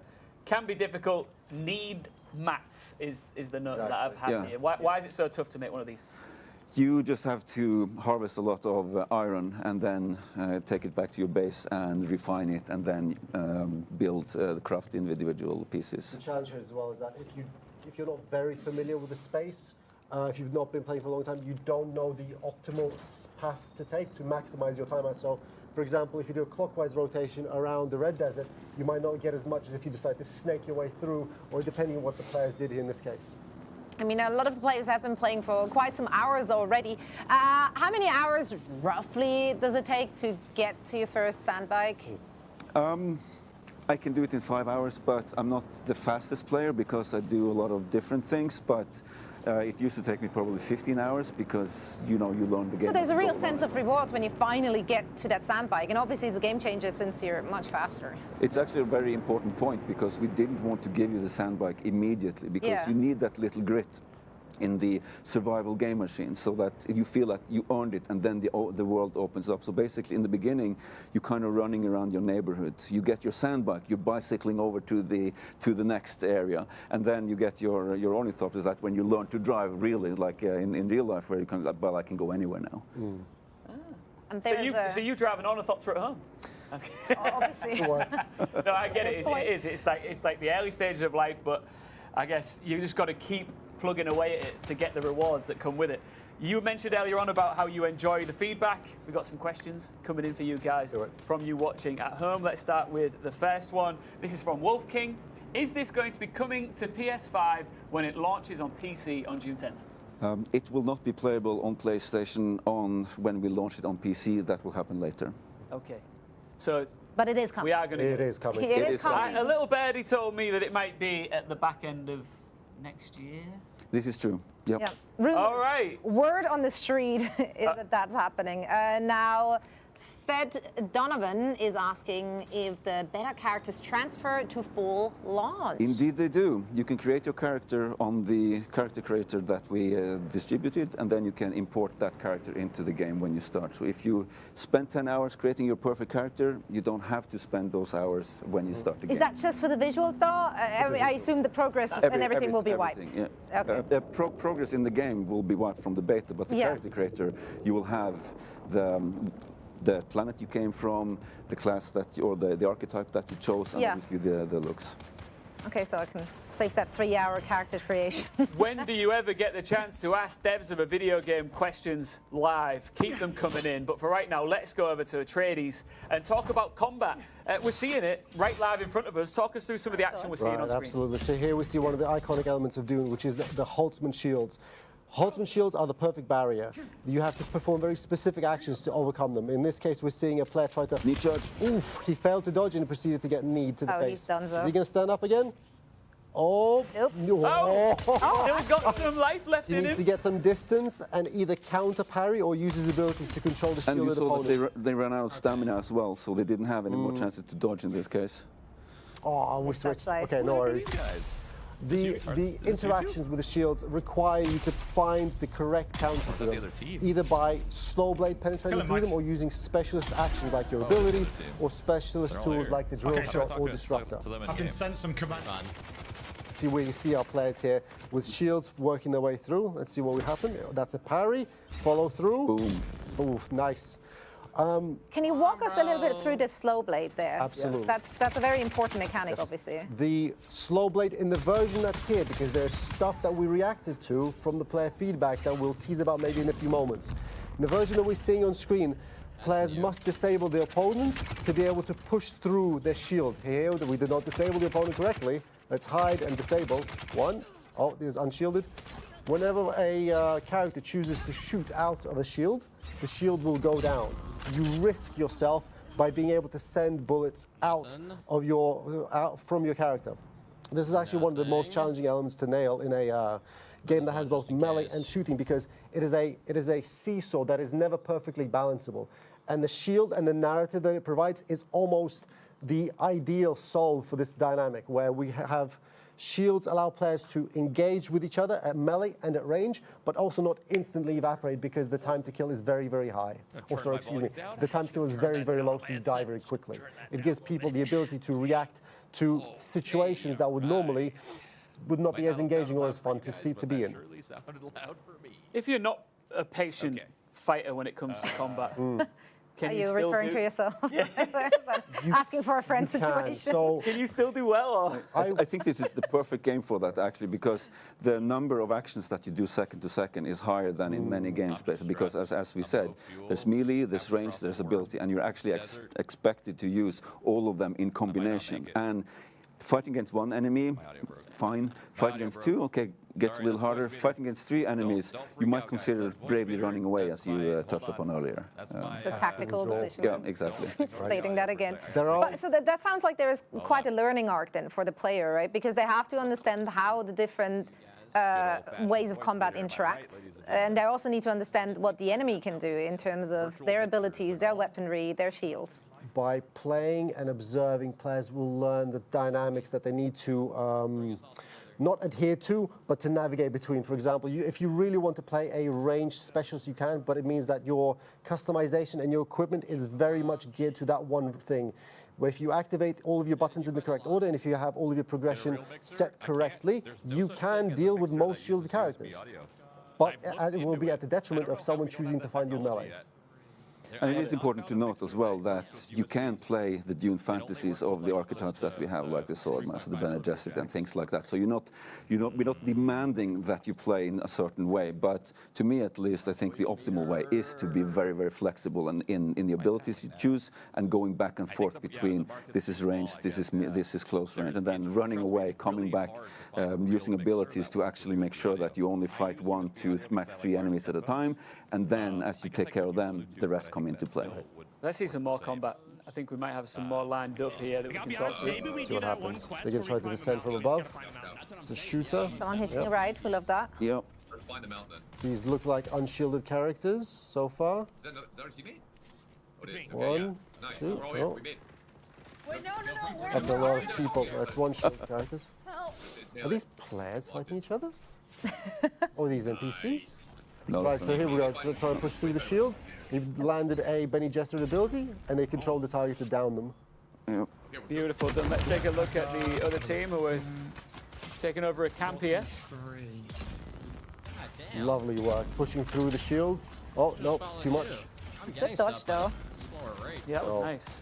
One of the dodge ability, the ability for the player to dash is critical to the game. Anything that staggers you, to clear it, you can dodge to reset the stagger state to get away from the slowing effects and from the CC to get back into cover, to rearm, re-equip, and try again.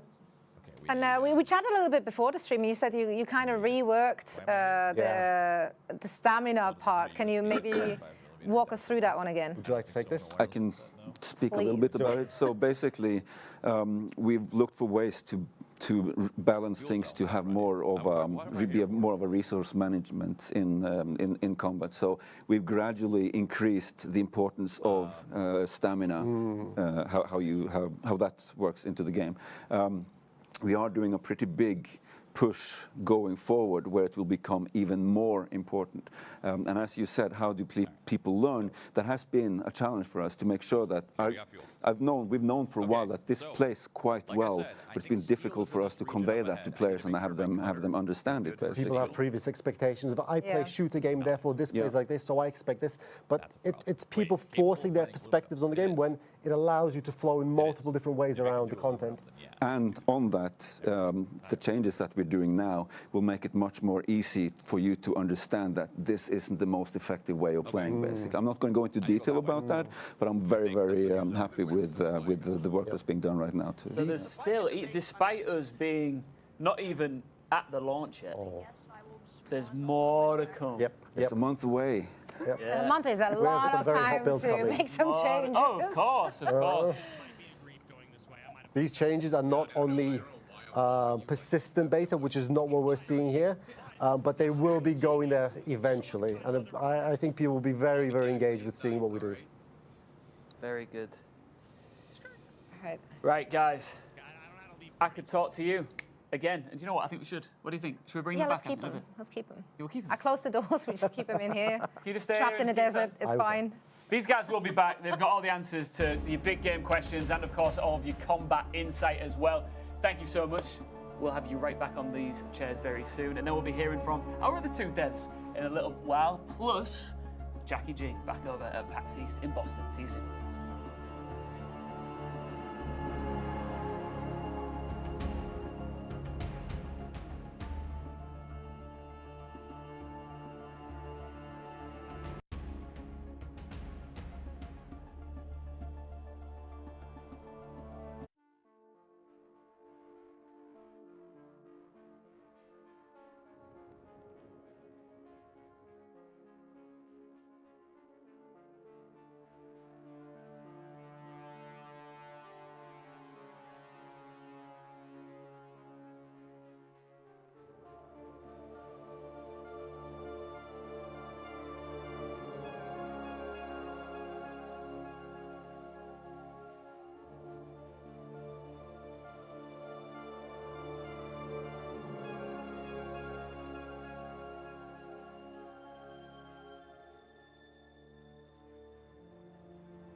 Global LAN Party broadcast with me, Ian, Zoe, and some tremendous special guests, the big brains behind this wonderful game. And we're just getting started. We've still got so long left of this. We do. So that also means that we have plenty more things to chat about and also plenty more opportunities for everyone watching to get their better key for this weekend. We already threw out so many, but we have so many more. Yeah, and I'm learning, I'm sure you are, and you are as well, so much about this game. And if you listen carefully, these devs aren't just talking about the gameplay and the mechanics, but they're giving you top tips on how to succeed in Arrakis.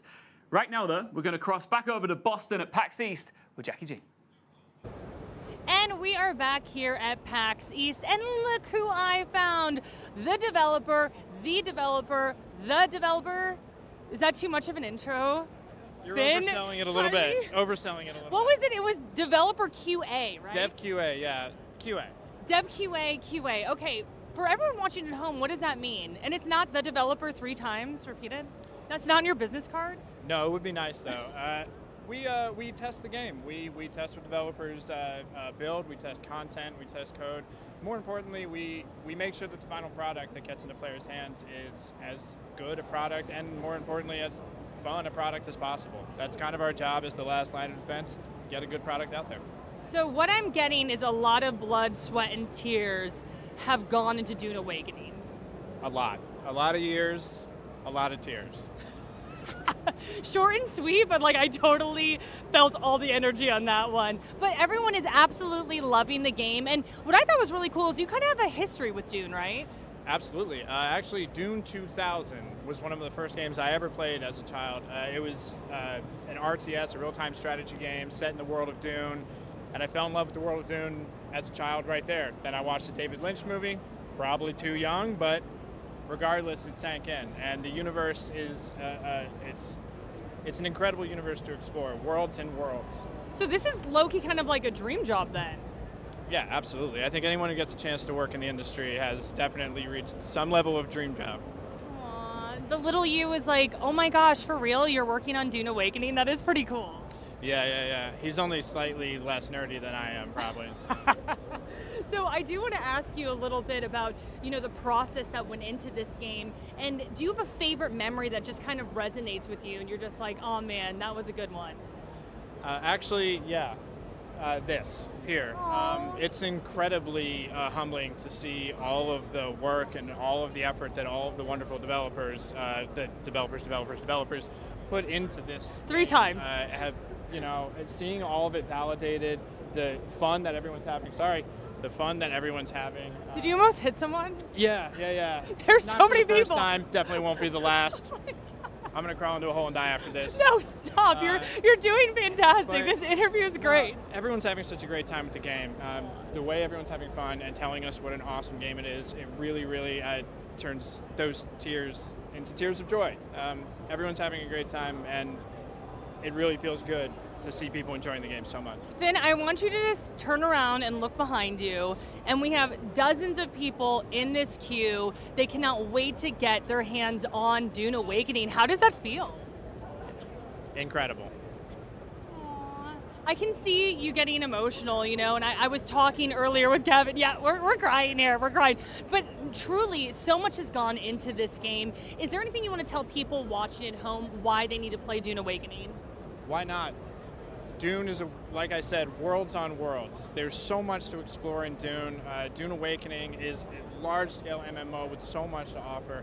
The world of Dune and the history of Dune, the lore of Dune, is incredibly diverse and deep. I think anybody would be lucky to get their hands on it, and actually, it's just really fun as well. And if you get eaten by a sandworm, that's Dune.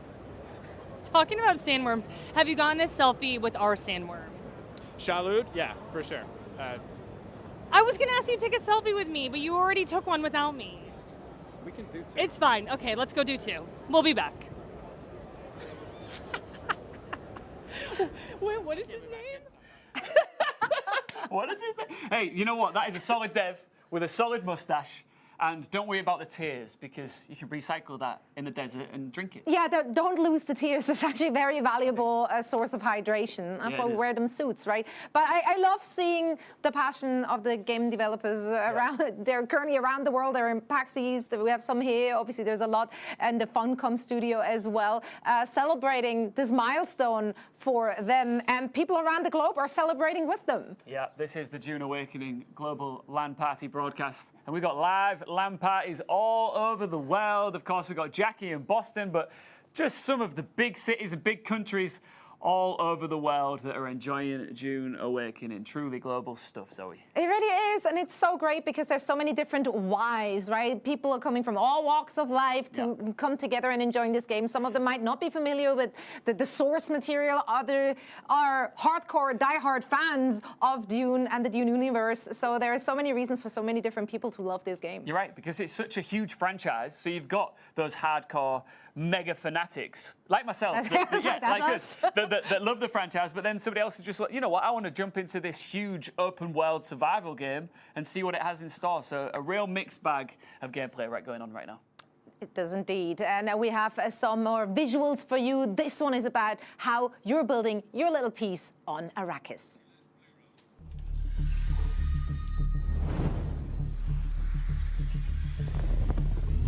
A terrible sandstorm is building. The only hope for survival is to take shelter, and quickly. On Arrakis, exposure to the raw, unbridled elements is death. But walls alone will not save you from the maelstrom. You need power and the engineering of Chone to raise a protective shield against the storm. Without such protection, even the strongest walls will erode and fail in time, as will anything left in the open. Your exposed vehicle is beyond repair, but a lesson is learned. You need better protection against the dangers of Arrakis. It's time to upgrade your base. Base construction and expansion can be done alone or together with others. With Solido projections, building as a group is easy. To further customize your base, you must align yourself with one of the warring great houses, displaying your allegiance through their unique architecture. The Atreides welcome your aid. Swear your fealty to the Atreides and rise to greatness on Arrakis. Your base serves as a reflection of both your influence and your allegiance to a faction. The safety provided by your base allows you to craft powerful new tools, technologies, and vehicles. Here we are crafting a ground car. Once each part of your vehicle is assembled, you can install modules to enhance its specialization further and customize its appearance. By aligning with the Atreides, you have earned the option to craft their faction-specific ground car.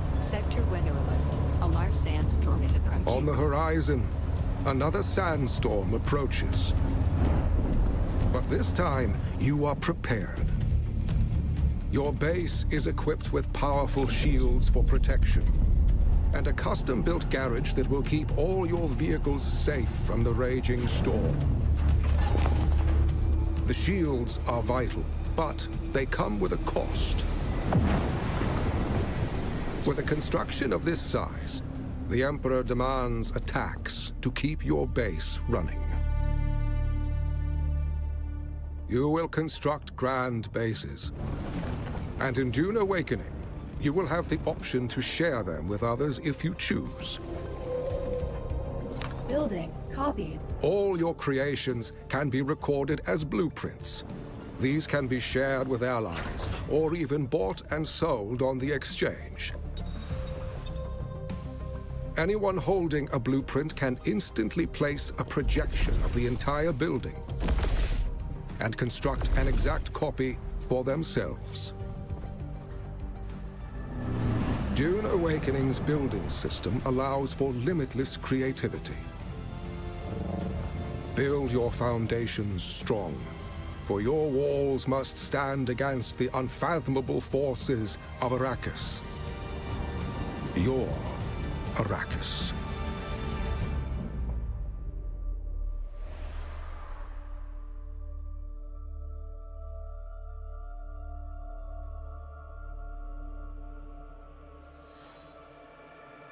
You cannot wait to build, can you, Zoe? I can't. I really can't. And I don't have to wait much longer. It's soon. That's right. And also, beta keys are available. Well, I'm looking at you. I'm looking at you right now because I've got big news. Are you ready? You see this? If you've been waiting for that password to get your hands on the beta key, I know that you want it, and they are going by the thousands. There it is. That's right.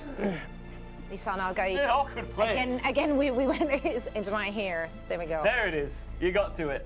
So if you go to globallandparty.com, input that password, you can get your hands on a beta key and get playing this weekend on Dune Awakening. But right now, it's time to introduce a couple more of our lovely guests once again. It is. They're back. Jeff and Ollie, how you doing? Hey, doing fine. It's been a while. Yeah. Yeah, we missed you, so we brought you back.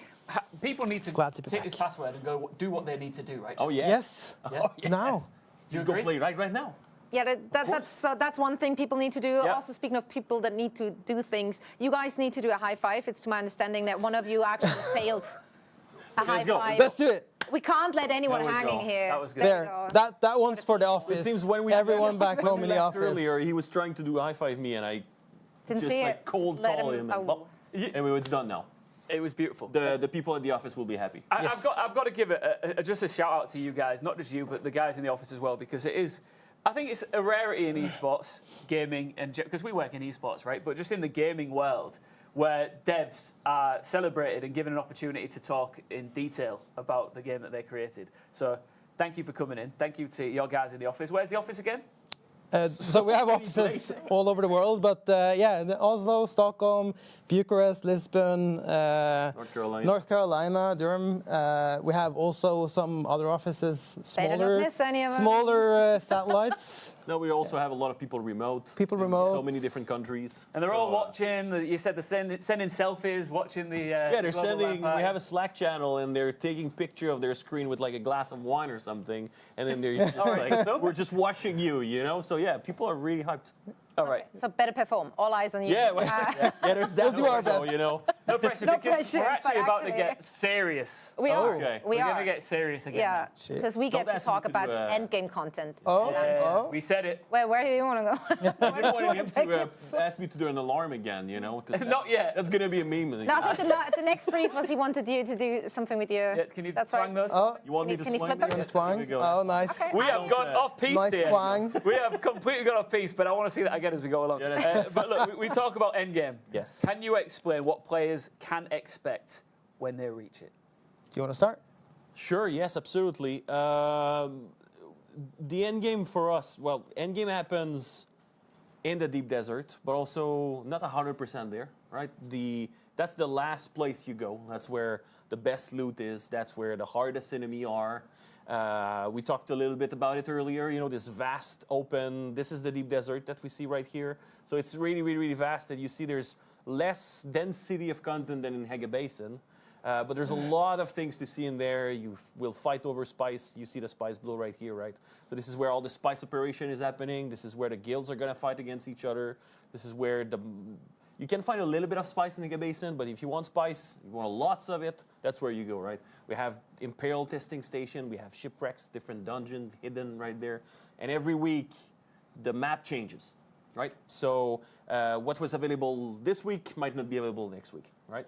And then I think in the past, we have also talked about the Landsrad, right? So this is the faction versus faction grid thing that we have in there.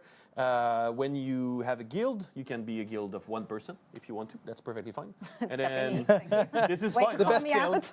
Like Leslie said earlier, this is solo friendly, right? Yeah, You can yeah, have of a course. guild of one and participate in the Landsrad if you want to, if you don't want to play with people, right?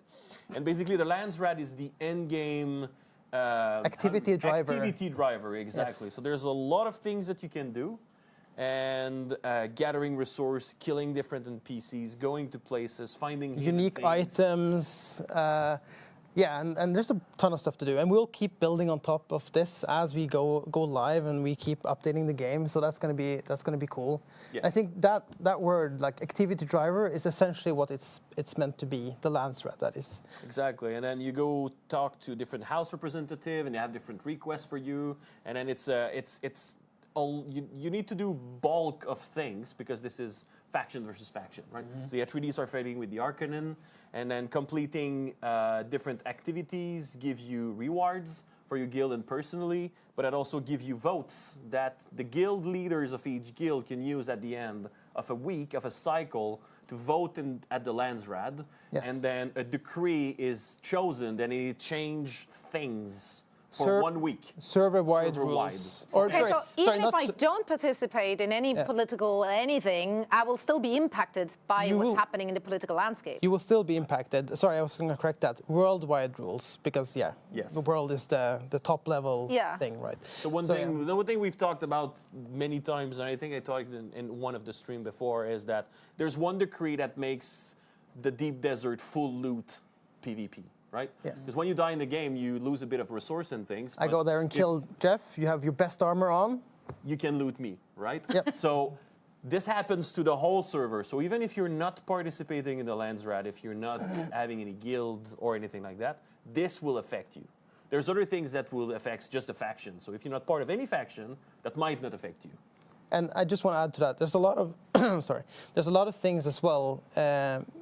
Customization, especially faction customization, and swatches for the minor houses in the Landsrad that are hidden as rewards behind the Landsrad.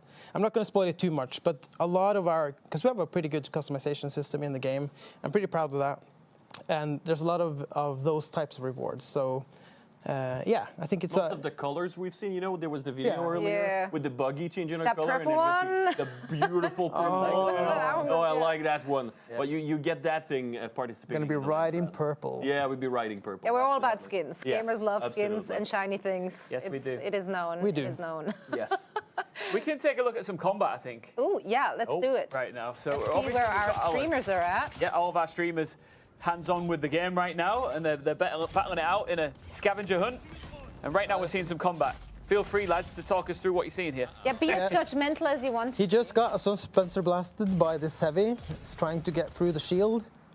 It's really hard. We were talking about that earlier, so like you see that dodge, the amount of stamina he lost, right? So you have a couple of dodge with the stamina that you have, right? The more hydrated, the more stamina you have. But now he will regain the stamina later. Okay. He's just caught by the Sardaukar. Yep. Dropship. So Shroud is got spotted by one of the flying ship we see during the night. So there's when they spot you, you're stuck in place. They drop in PCs, Chom mercenaries, to hunt you down. But of course, he's on a bike, so he just said like bye, and then he just left, right? Yeah, I feel like you kind of have to really not pay attention to be caught by those. They seem so obvious to me. But the lights move very unpredictable. It's really weird. Like I'm a scaredy cat. I see any of them in the scare. I'm just like, I'm running. Yeah. I'm out. Exactly. Yeah.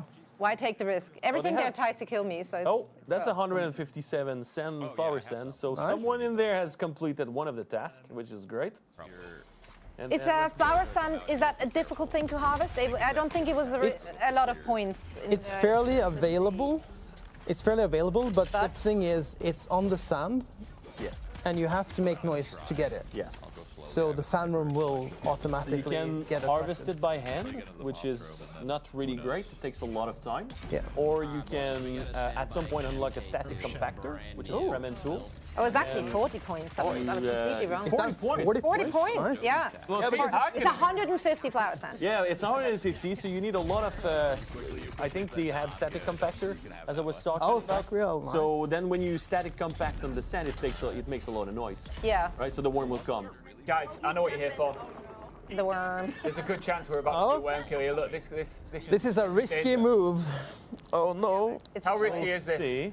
We'll see. Still a while to go. But like, they're not. The sand, the quicksand. Oh no, I think they're fine. Yeah, they're fine. You think they're so. fine? Yeah. No. They're fine, right? I think no, they were fine. Why did you? No, they're not. No. Guys, the developers, you said they were fine. They were so fine. They were so But then they went around. Oh, look at that, a different view of it from behind. They were so fine, 100%. I tell you, there was no way. And now it's Oh quicksand. no, quicksand in addition. No. The funny thing. Get out. No, not like this. When disaster strikes. Get off. Oh, they're so dead. They're so dead. They can't and they're using suspensors as well, which is tracks. So yeah, when you use dispenser, when you turn on your shield, this is Holtzman tech. It makes the worm go absolutely crazy. So they're so dead. They're so dead. I love the display here of like when Schadenfreude hits you back because they watch someone else get eaten by the worms, go like, ha ha, Yes. and then they immediately almost get it. And then and then they fell in quicksand. That's what I was expecting the first one to do. It's like, oh, they're looking behind. They're gonna get in quicksand, you know. But then the other one was looking at them getting eaten, and then he fell in quicksand. Well, that's.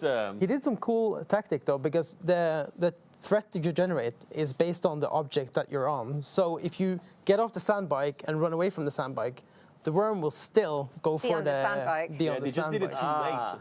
They did too late, and then the worm was already so close. But they could have left the sand bike and kept on running. So the idea was good, but the execution. Yeah, but also they should have just kept on Around instead the of turning edges. around.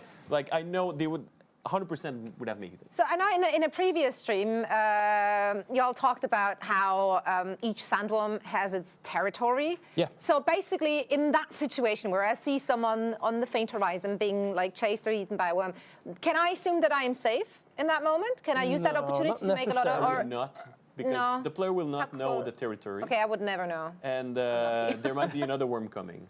If you cross a territory that is absolutely invisible. How many worms are there asking for a friend? I don't. Do we want to say in Hager Basin? It's like 8. I don't know, but there's quite a few. There's quite a few. Are they breeding currently? Will there be more? No, we don't know. We put some AI on it and might. I don't know. See where they we'll take see what it. happens. I love that. I got. Life finds a way. You know how it is. I got a real serious question for you here, and we've asked you some tough ones so far. But Arrakis is hot, right? Oh yeah. Wait, this is a serious question. It probably looks like, to some people, an ideal holiday destination. Are there any parts of the map where I can just chill out for 5 minutes without getting eaten or killed? I mean, any rock island. Absolutely. Yeah. Yeah. Rocks are your friends. So if I just go to the rocks, I can chill for a while. Yeah. Except when it's sunny and you're on top, then you're not doing well, I think. You might want to get some shades. Yeah. Absolutely. But then you can chill out. There's a thing in the UI on the bottom left. There's the water and then the HP, and then there's it looks like a little house, That's the shelter UI. Got ya. And then when you get the message when you get in shelter and close, the water sealed even and things. So yeah, you just go somewhere in shade, somewhere with something above your head. You're gonna get sheltered. You're good. Well, listen, the viewers at home are desperate to pick more of your brain, guys. All right, so we've got some questions coming in. All right. And this is Lots from of words. Tech Spiritus. Let's see.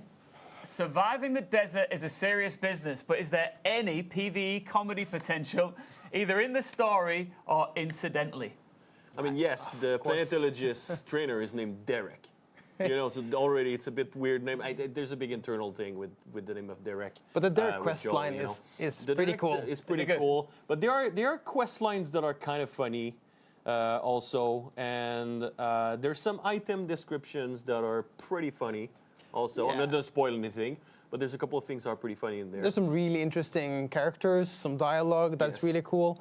And I mean, it's a sandbox game. Yeah. So you can have a lot of fun with that. Like big buildings, play with the worm. Are there Easter try and eggs? figure out There are some Easter eggs. Some Easter eggs. I mean, because you can't possibly make a game without Easter eggs. No, in it, right? There's got to be something. There's a couple of things. I'm going to spoil anything, of course. But yeah, there's not a million of them. But yes. I'm really desperate for you to give a spoiler, but let's get on to another question here from our wonderful viewers. This is from Demon Bonk. What is in the building sets? Decorations, placeables, building pieces, etc. I mean, you basically mentioned it there. I don't. We like can everything. go into detail. There's building pieces, different types, different sizes. There's different building sets, obviously. We have the two chomes, The chome shelter and foundation, I think. Yeah, and the name, the in-game name, Atreides and Harkonnen. And Harkonnen and Atreides have unique pieces. Like we've seen, like the Harkonnen, they have this massive door with the face, And the Atreides, they have these long pieces you can make. Yeah, they're much And, bigger. than they're our way Harkonnen much ones, bigger. Or and actually, this one's. of course, the decoration sets. There's a lot of different things. You know, from light to literally cups Tables, and cups, tables and yeah. cups and beds and libraries and a lot of different things. And a lot of them are themed as well. If I've unlocked a lot of different building sets, I assume I can mix and match. Yes. Yes. I mean, I hope I never have to see that because that can. sounds awful. But We've seen some really. yeah. There's there's some good people who usage of did- it. I'm like slightly OCD, so things need to match. Everything needs to be Yes. matching. You need everything to be So if same you thing. start like, You can make it match, We've like seen people line do up. patterns with the Chome kit, which is like the second Chome kit foundation. It's really white. And we see people do a lot of things with that plus the Harkonnen, which is really black. So Right. yeah, I can see that's good they've contrast. done a lot I of like that. They've done a lot of patterns with different floor triangle shapes and things. We've seen a lot of good looking. Interior design with Jeff. Let's get into the next question here. This is from Butch708. Is base building necessary? Yes. I mean, you'll Yeah. have a hard time surviving without, but you can team up, and then you can find a team member that has an interest in base building. Another thing is a cool feature that we have. So the exchange allows people to sell blueprints of your buildings. So if you don't like thinking about how layout and how the building is going to be like made into a nice looking building, you can buy a blueprint off the exchange, plop it down, and then just fill out the pieces, and you got a nice little house. So It's crazy. there's tools in there to make the base building less of a, like if you're not into that kind of thing, less Yeah. of a. It's necessary, but also it's not like compared to Conan, for example, Exile. It was quite a grind to find a resource, you know, and things. That's not really the focus in this game. You don't need you need a lot of resources to make massive bases, but it's not that hard to find granite. It's everywhere in the game. Yeah. So you can, and it's perfectly fine to make a cube, right? Yeah, I mean, you don't Yeah, have to yeah. go fancy, There's a lot of right? It people needs to be like cubes. serviceable. So Exactly. like, you have Serviceable, your. add a floor, add your Yeah. placeables, do your thing. So base building is necessary, but it's not that big of a thing. Also, you have to move on from your initial base anyway, Yes. right? So you don't want to overcommit in a Hagerbassen when you know, like, I'm not going to spend all my time here. It's a so good I- tip. It's a good tip. Yeah. Here's another good tip.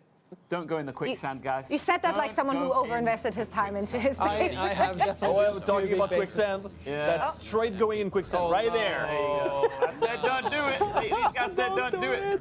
That's an example of it. Like, if you're moving fast, you might not spot it Yes. from a He distance. can. It's like get out of this with either the bike or just leave the bike. I think it's gonna be fine. It's Or gonna be he or fine. she, I don't know. Are you Yes, guys Eric. aware that you are resurfacing childhood trauma for everyone watching this who's seen a certain movie? Yes. Because I honestly, like, I saw the quicksand thingy happening the first time. I was like, cool, it's back. I remember having That's nightmares. right. But I said it in whatever other live stream we had. It's number one vehicle killer. Yeah. 100%. Yeah. Is there a ticker? Do you have an internal ticker of how many vehicles have fallen to the? We have some counts here. Yes. Just that'd be some interesting numbers to Oh, see. yes. See some Oh, shots that's cool. fired here as Yeah, well, that's pretty guys. good. I always like to get your thoughts on the combat. Yeah. So I just saw the end. Like the shield was breaking Cracked, out. yeah. Oh, Yeah, it's clean. Shroud. Of course, Shroud is sniping. Oh, it's just sniping, Of course, headshotting. Shroud is That's sniping cool. and headshotting someone. I'm not surprised by that. And then yes, this gun is doing poison. We were talking about it earlier, right? So the poison goes through shield. Okay, watch out. That's what I was That's saying. quicksand that you you see the see in smoke? the distance Yeah. That's there. quicksand, Yes. right? But there's paths that you can go around. Yeah, but I don't think that. It's intentional, right? Yeah. Oh, it's a No, rough no. time. Are they going through it? They're basically plowing through it. Yeah. Oh, I guess Well, there was this is the task. everyone got 10 points for sure. For Oh wait, so is it? I see. I wasn't aware of that. I wanna I know, thought do they we- just get the 10 points for the entire team, but it's 10 points for everyone who does No, it. No, the it's team, just for the the team. team. Okay, Yeah, no, so then exactly. all the quicksand's death we've seen currently are for naught. Yes. Okay, good to know. Exploring an more ecolab. combat. Did they know? I don't think that. combat. Can I get? Is it possible to get an update on the missed. scores from our team behind the scenes? Actually, we're just gonna bring them in now to see what the gap is between our two teams. All right, so we've got lose a vehicle to quicksand. Of course, you can only hit that once. You can lose as many as you want, but you're staying on 10 points. And gather a worm tooth are the only two that they've managed to cross off the board So the so far. So they're still Only just the only on things 20 they points. manage to cross off are the things that are basically Kill yourself happening in to a way. Die. When you die. that require no skill whatsoever. Cool. I wonder what they're working. I'm sure they're working on something big. I'm sure. Surely. If you look over here, 190 Okay. points. Okay. Oh wow! Can they get everything? The tradies have been doing big business out here, So how do knocking you- things so off. What are you most impressed with, guys?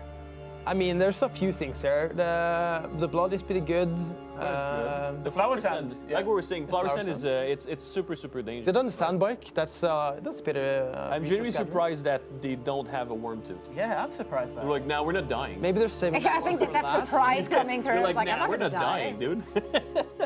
Talk to a trainer. That should be an easy one to do, though. Yeah, but you have to know where they are. That's the hard thing, right? Where are they? Well, they can't be super far off, right?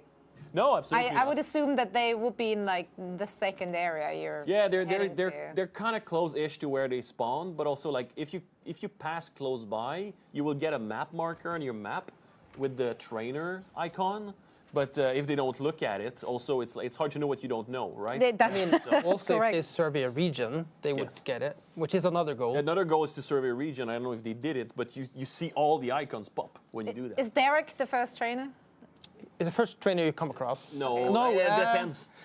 It's either Depends Gavuri- on where you're going, I guess. No, but it's either Gavuri in the Trooper? Griffin's Reach trade post. That's a trooper trainer, and the new one is Derek Chiara. So now you just the gave it away planetary anyway. Yeah, but Well, maybe they're watching, maybe they're listening. That seems like an easy one to cross off. But I mean, not that they need it because they're They're far. flying, 190 points. Tip for Yeah, Harkonnen. that looks like a more one-sided affair. So this is a lab, if I'm seeing that correctly. And that's a lot of dead people. So someone, someone's I doing think, well. yeah, they're fighting. There's somebody in there. You see this blue thing right here? For us, it's green. It's blue. Sorry, green. For us, it's green. For them, it's not. They're locked in this room basically right now. Also, that's the blood shield. Yeah, that's the blood Yes. door. So they have to kill everyone inside to be able to leave. And that's what's happening. And this guy's a sub boss. So he's a big guy with a big sword. It's getting destroyed. So he takes a lot longer. Yeah, Yes, to he's take a bit out. harder. He has now he's healing himself. also, Wow. which is pretty good.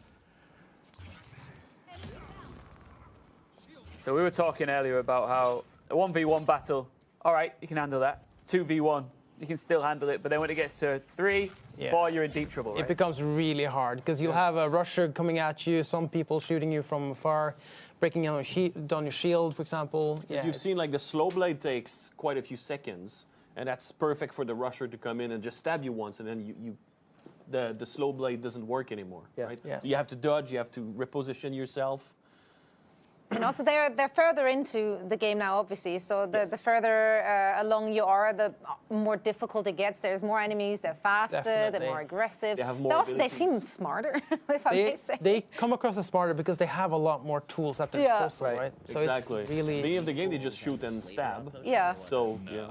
So Just talk us through, if anybody's just tuned in right now, how is this player making their way up? So he's using a Shigwire Claw, which is basically a grappling hook, and then the suspensor belts, which allows you to float a bit. It's a really good climbing tactics. And then also we have this, like, when you're climbing, you can shimmy your way up with the spacebar, so you can jump. Oh, he's surveying a region. That's good. Maybe we'll see the trainer now. Oh, I think they're gonna get to World's End because they're in the right part right now. They're gonna survey the region and then they're gonna see the NPC base, I think. I think one of my favorite activities is actually like climbing, using Shigawire, suspensors. It's really fun to traverse the Yes, and the cool thing with the power also is that when in combat, the power is kind of like your second health bar. Yeah. And Yeah. with traversing, it's your second stamina bar. Because when you're suspensoring, you're using power and not stamina, and then you climb with stamina, and then when you're running out, you can use your power to climb more, and so on and so forth. So you can alternate. Exactly. There you go. World's End is that just All right here on of the the map left. markers. There we go, right there. Good job there, Rick. That's 50 points. Well, they have to reach it now. And Yeah, and they have to do it as a group, Yes. to my understanding. So everyone needs to go. They have do they have the trainer? No. There's no trainer. I don't know. Yes, but like northeast. You see the All right, they're coordinating. We can hear Yeah, it. they're It's a taking this deadly communication. seriously. They're talking with each That's other. right. So yeah, there's some group play in there. Let's have a little live listening right now and hear how they're communicating with each other. As soon as I'm out of it. directly northeast of Green Quartermaster.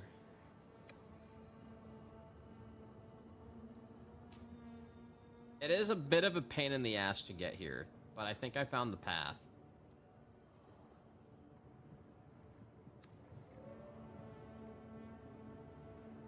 We have found it, boys. We have found the land. I say I go there and then see if I can route it. Get a nice route. Let's move there. Get the heli, but where's the heli, dude? Is there like a random downed ornithopter somewhere? Oh god, I'm dehydrating.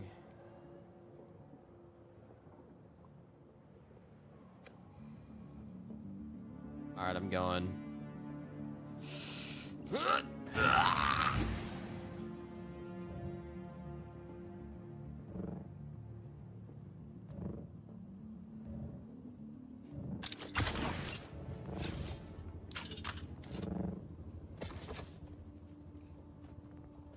Let me see if I can make a path, and then we all have to visit this.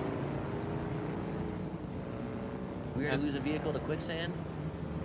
Yeah, we've assembled. Have we refined cobalt paste? I don't know if we've done that one.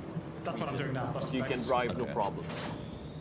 Have we done the filling the things with the? All right, so we've seen some tactics that I know that you both you were anticipating seeing here, and now you've seen it. Yeah. The hypersprint combo with suspension belt is a pretty good one. That was pretty good. Oh, Harkonnen got more points now. I don't know what they 40, did, wow. but that's pretty good. That almost sounded like a participation batch at this point. It's cool. 190 points. But again, I'm for the sure big underdog. things in the making. Speaking of big things, they are trying to reach World's End. As he said, it is a bit of a pain in the button. It's quite far away because it's the World's End. Exactly. I mean, Yes. Better be. But that's the thing. I said to, I don't remember when, but there's way more that you need in the world, of course. There's chests hidden everywhere. There's bases and point of interest, and like for the explorer and the achiever among us, there's a lot to see. But you don't have to go everywhere. Right? But I think for the explorer and achiever gamers out there, myself included, you can sometimes get incredibly distracted, incredibly addicted to finding absolutely everything there is. Yes. That can come with its joys, but it can hold you back from pushing forward in the game, right? As long as you're having fun. I mean, exactly. As long as you're having fun, like you go somewhere, you want to go to a place, and there's a crashing shipwreck falling from the sky. You're like, all right, point A to point B. You know, it takes you 5 hours to get there because you get distracted so much. I love distractions like that. So good. Well, there's plenty of those in the game. Is there discovered World's There End? you But go. we need You the made rest it. of the team there Yeah. as well. The team there. I was Everyone hoping needs to be go there. drive. Yeah, why I don't wanted you him just to aggro roll the entire over. camp? Because you can kill NPCs if you roll over them with vehicles. Oh, you can? Yeah. you So can. I was hoping for him to. Oh, here we go. Oh, climbing the hand of Kadir. Kadir right there. Nice. So this That's, is another one of is the it? challenges. I think it is. Yeah, it's Hanukkah. Yep. It's I think that's another 50 pointer. Something It like is. that. That's the Yeah. Markinen. That's the Markinen. Okay, it so is he's good. something big. They're on the That'll be, comeback here. They're doing big things. That'll be the comeback then. It's a slow comeback. So tell me, this is obviously a 50-pointer. What makes this mission particularly hard? Getting to the top. It's a It takes tough a climb. lot.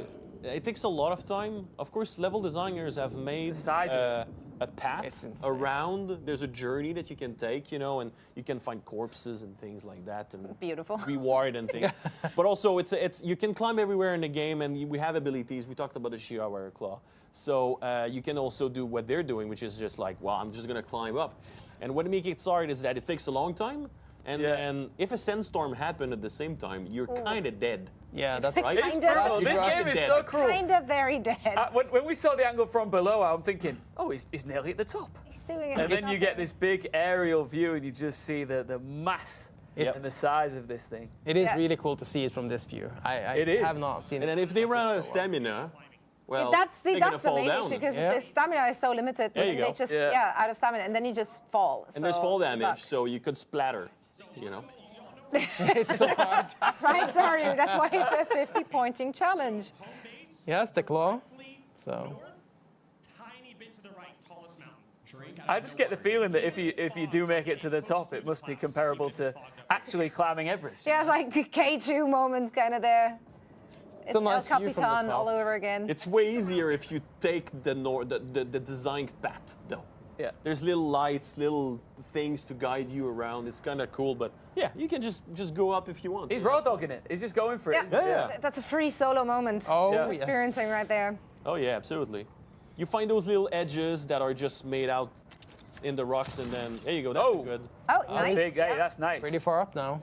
Then obviously, I assume a lot of it is exposed to the sun, right? So you're also running the risk you of start dehydration. dehydrating, Yeah. and Oh yeah, I mean you guys have made it really easy for this guy. you see those little edges? You know that's the level design, Ooh. right? Yeah, he's getting there. Yeah, that's pretty good. You see these little ropes. Well, now he makes it look easy. Like, why was he so dramatic about it? I think he's done the toughest part it. now. Yeah, he's gonna do it. Oh, he's locked in. Committed. Because chat said it is. Gotta trust the chat. Yeah. They know. They always know best. And there's some Sorry, nice the little- whole team has to reach the top, right? Yeah, it's not just one. Oh, it's the this is entire brutal. team. Oh my god. So he's just gonna die on the top out of sun He's exposure. gonna because dehydrate. He's waiting for his teammates to show up. I just want to see him get up. They will get there, and there will just He's be a running out of corpse left. stamina, though. Stamina gone. Oh no, this You ledge. should just follow the path. There you go, my friend. It's like now it should be really easy to get on the top. There you go. Yeah, look at Nice, this. okay. He's getting there. But then he's still alone, so there's that. This is a tall freaking mountain. There you go. What's happening? And he's gonna get the big chest. And he's gonna. I Of don't course, know. there's a There's chest up there. always- Of course, there's a chest up there. Right, you know what? Oh, I there's think- someone else though. Wait a Is minute. the rest of He's the not team alone. already Oh, there? cool. Okay, To celebrate him that's two. reaching the top, let's give a round of applause. Wow, that's And impressive. There's a little extra bonus to celebrate. Should we bring in another password? What do we think? Let's Oh, yes. do it. Do it. Give me a klaxon. You know what time it is. There it is. Your beta weekend stream key is right here now, and it is Arrakis. That is what I want as my car registration plate. It just looks Very cool. very Xerier is edgy, really yeah. proud. Xerier is really proud of himself right there. And I don't know if you saw, the other player was using the emote applaud when he reached the top. How many emotes are there? Is there a, do you have to unlock them? Are they like, quite a few. you already have them? You have some at the start and some Okay. unlocks. So, okay, nice, Yes. nice. Is that There's- a dead body just there's- hanging out up there? Yes, that there's a couple of people who were, I guess, living there for a Yeah. while, but you know, they dehydrated. Their party never they came. Look Yeah, crispy. that guy they look needs some water. crispy. Their party never came. Their party never came. That's it. Story of my life. That does happen. Here comes the applause. Get ready. Oh, look at this Oh, reaction. look at that face. Oh, the Here smile. comes the applause. And a clap. There you go. That is beautiful. beautiful. Oh, it's a beautiful moment.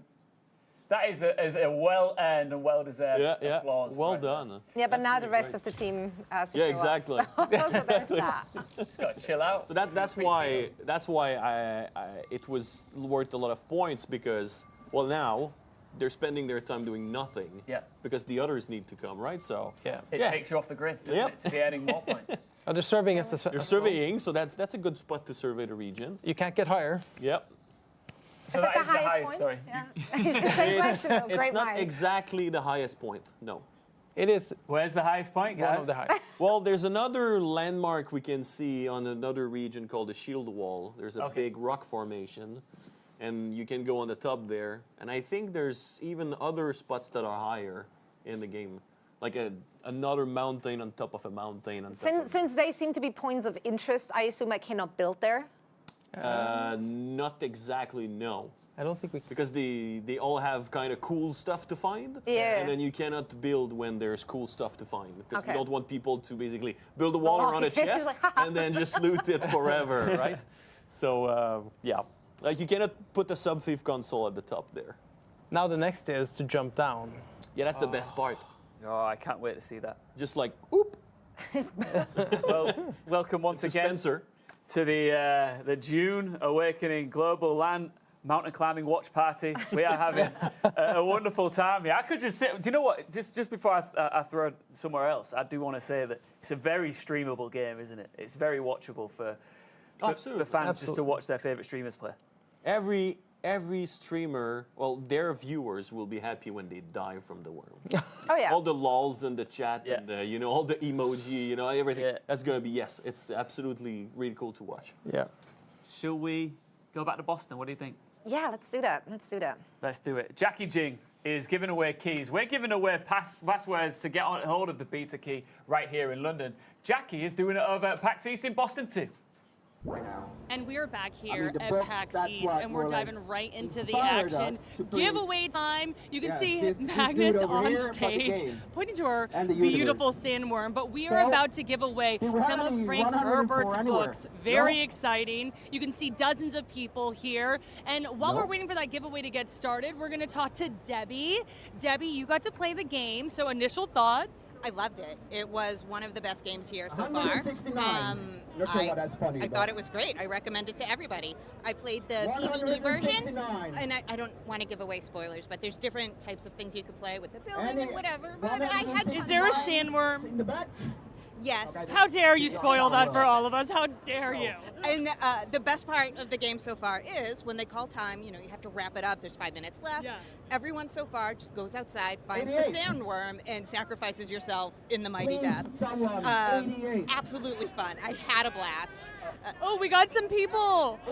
It is just the PAX East experience right now. You can see that we just got people jumping up while they're playing. I can hand them the book if you want, Magnus.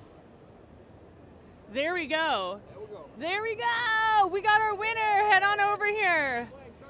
No, that's okay. We got to talk to you now, though. Were you ready for that? I was not ready for that. How do you feel? Look, you got this book. Thank you so much. Beta keys, too. Thank you. So how deep are you in the game? I just started playing for the first time. It's amazing. I'm really impressed by it. Love the films, but never knew there was a game until just 2 months ago. So this is a really cool treat for me. Okay, so coming from the films, how does it feel experiencing the game? Very similar. I love the sandworm, of course. Also love the guns, the technology, and I can't wait to play more. It's just fantastic. So what do you want to tell people watching at home? What do you think they'll get out of the game? Ooh, I would say there's a lot of different game modes. It's more than you think, and there's a lot of fun surprises coming your way. I don't want to spoil too much, but definitely worth checking out, and definitely play the beta, and yeah, just enjoy the game. And are you excited about your book? I've always wanted to have a Dune book, so I've never read it, so this will be exciting for me. It was meant to be, and you got a beta key as well. Well, thank you so much. You go enjoy playing, enjoy your victory here, your big win, and thank you so much for chatting with us. All right, we're gonna continue to enjoy this giveaway madness here, and we have some more check-ins later, so we'll see you in a little bit. I want a book. Will they give me a book? Magnus? I'll talk to him. We'll figure it out. I'll give her a book. Yeah, that lovely fella had never read the book, didn't know there was a video game coming out. Now he's got a beta code and he's got the book. He's living his best life now. We got a new fan. That's amazing. Absolutely. What's it like for you guys, just briefly, to see all of these people? I mean, there's one thing watching the streamers and sitting here, but seeing them on screen there in Boston, playing your game and absolutely loving it. It's incredible. I mean, he didn't know about the game until 2 months ago, he said. Yeah. And now he's into it. He really loved the experience. Yeah, it's really great. I love it. Great. We talked about how fun it is to have people who either read the books already and that's why they get into the game, or they had nothing like previously, any exposure to Dune Awakening, and this is the first time they're getting exposed to the Dune universe. How is it in your development team? Like, how many of them are like hardcore Dune fans? How many of them became Dune fans after like starting to work on the project? That's a good split, I guess. Yeah, good question. I mean, there is actually some hardcore Dune fans in Funko, for sure. We said it before, right? Joel, the creative director, is like, he knows everything, right? Or writers also, like, oh, they're lore nerds in the they're so nerds. They're so nerds. Like, oh, do you remember that quote and that thing? Yeah. And it's like, can you give me the quote of that guy who was singing to this girl, blah blah blah? And yeah, they said that, right? So yeah, it's they're hardcore nerds. You know? And there's a lot of people like me who've learned the Dune universe working on that game. You know, you read the first book, you know about it, little things, but like we said, right, we have an alternate timeline, so it's cool to know about the Dune universe, but what's happening in the book doesn't happen in our game. So it's just like, you need to learn about all the other things around and the Imperium and all of these things, right? So I'm glad you just mentioned that, actually. So normally, you know, when you get a job, it's like, okay, here are the rules of the workplace, but here it's here's Dune, go read it. Yeah, pretty much. Yeah. Pretty much. Everyone gets the Dune book, go home, read it. Love Take it. away what we will. But I do love that you have so many different approaches to it, obviously, because people who read the book, they have a lot of opinions, but then there's also, you need that fresh eye from people who are outside of that fandom as well. Yeah. So it's great to see it all coming together. Now, you just mentioned the Imperium, and we have some very exclusive stuff coming our way as well, as we will be taking a first impression of the School of the Imperium after a short break, so you don't want to miss it.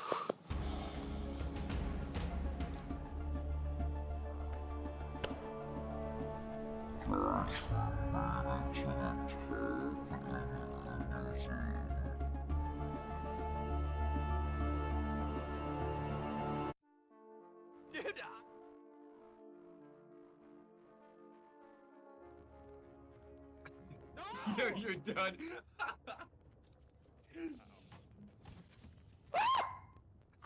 I made it!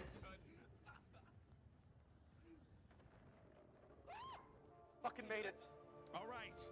We are all here. Zario. Oh, no, not to the base. Not to the base. Across the sand. Oh, my God. Zario, can you... We need a job. Yeah, whatever, man.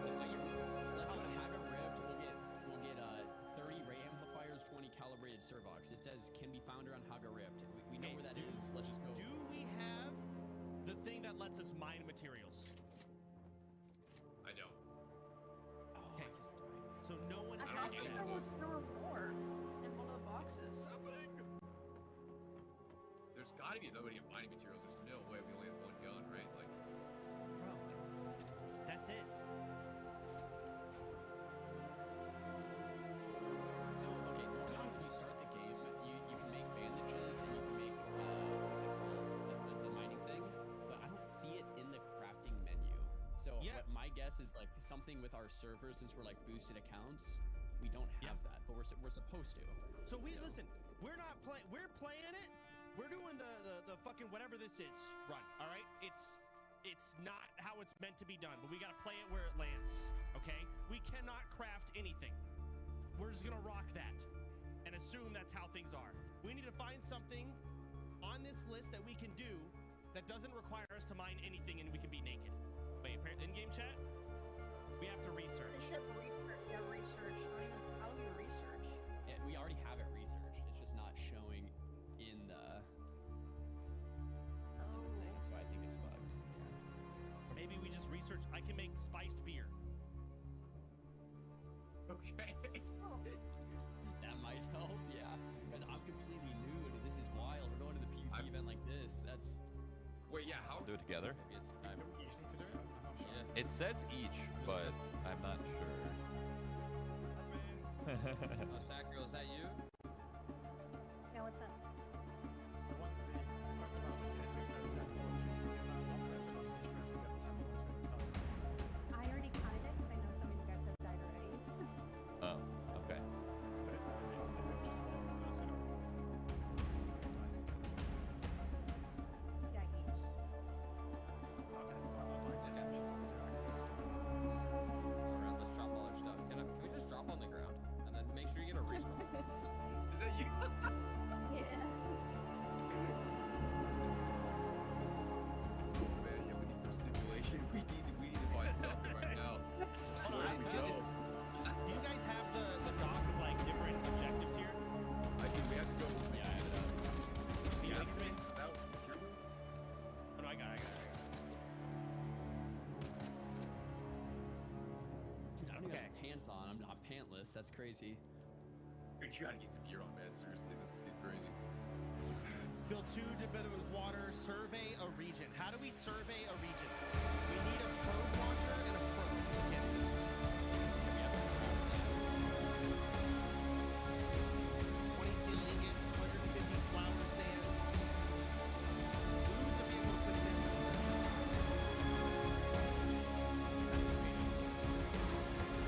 Honestly, I think we're chilling. It's just no way to Let's take it, Zario. I think we need to somehow figure out like a gear. Like if we go raid at the base, we kill enemies With and knives. take their gear. I'm down. You're watching the Dune Awakening Global LAN party here in London, and it's all What do over you mean the world. London? It's Arrakis. Yeah, sorry. Here in Arrakis, we are cooking. Common It is mistake so to make. warm. It's so hot in London. Yeah, look, the sand makes me a bit delirious, you know, the heat. But It's listen, the spice you have. it's That's the the issue. spice. It's the I knew there was something in the air. This is good, isn't it? And It is. And we've got all these amazing creators in the mix right now in the scavenger hunt. It's going well for some of them, not so well for others. Yeah, listen, it's been a grind, right? They had to get on the same page, like getting through those challenges. And as you said, some teams are doing a little better than the others. But hey, we got to see Zaryu climbing that mountain. How great was that? Yeah, that was really cool. That's been my highlight. That's been a moment. I really loved it. Hip Hop Gamer was my highlight. Hip-hop, yeah, personally. true. Hip Hop Gamer's goated right now, that's for sure. Look, over the next 4 weeks, as we build up all of the hype towards the big launch on June the 10th, we're going to be releasing one video a week highlighting schools of the Imperium. Should we see the first one right now for the very first time? Yes, let's do it. Let's do it.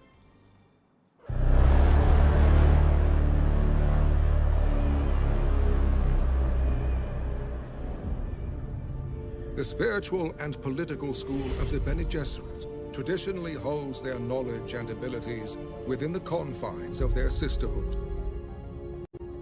Yet at the fringes of their influence, some dare to pass this knowledge on to outsiders.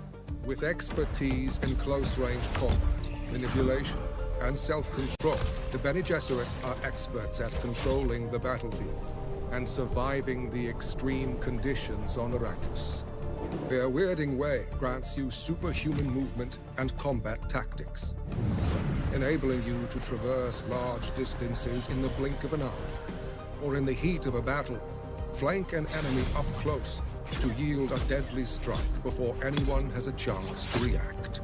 But mastering close-range combat and movement alone is not enough. Using their most notorious ability, the Voice, you will be able to compel your enemies to abandon their allies, breaking their spirit and confusing their minds. While this control of the body and mind makes you a powerful opponent, it can also be used to strengthen your resilience to extreme conditions. Through meditation and focus, you will be able to improve recovery and be less affected by the dangers of toxins and the harsh burning sun. Throughout the dunes of Arrakis, any school can be trained and improved by masters. Advancing your knowledge is the key to surviving your path forward. But the wise will also school themselves beyond their foundation, granting synergies that empower you to reach beyond the shadow influence of the Bene Gesserit. Embrace the bloodlines of the Sisterhood and master your survival on Arrakis.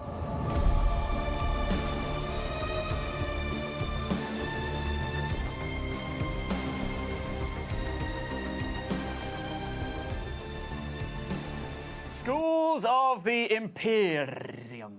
Love that. Thanks. For all of us. Thank you. I don't know what happened. Episode 1 you've just seen there, the first drop. There is 3 more to come as we build to launch. I love that because obviously the classes are very different, but you can intermix the different classes in the trees. And we talked about that already with our 2 developer guests here. We, of course, have Alex as well as Viljar joining us once again. Welcome back. Thank you. Let's dig into that first video we saw. That was highlighting the Bene Gesserits. What else is there to say about that?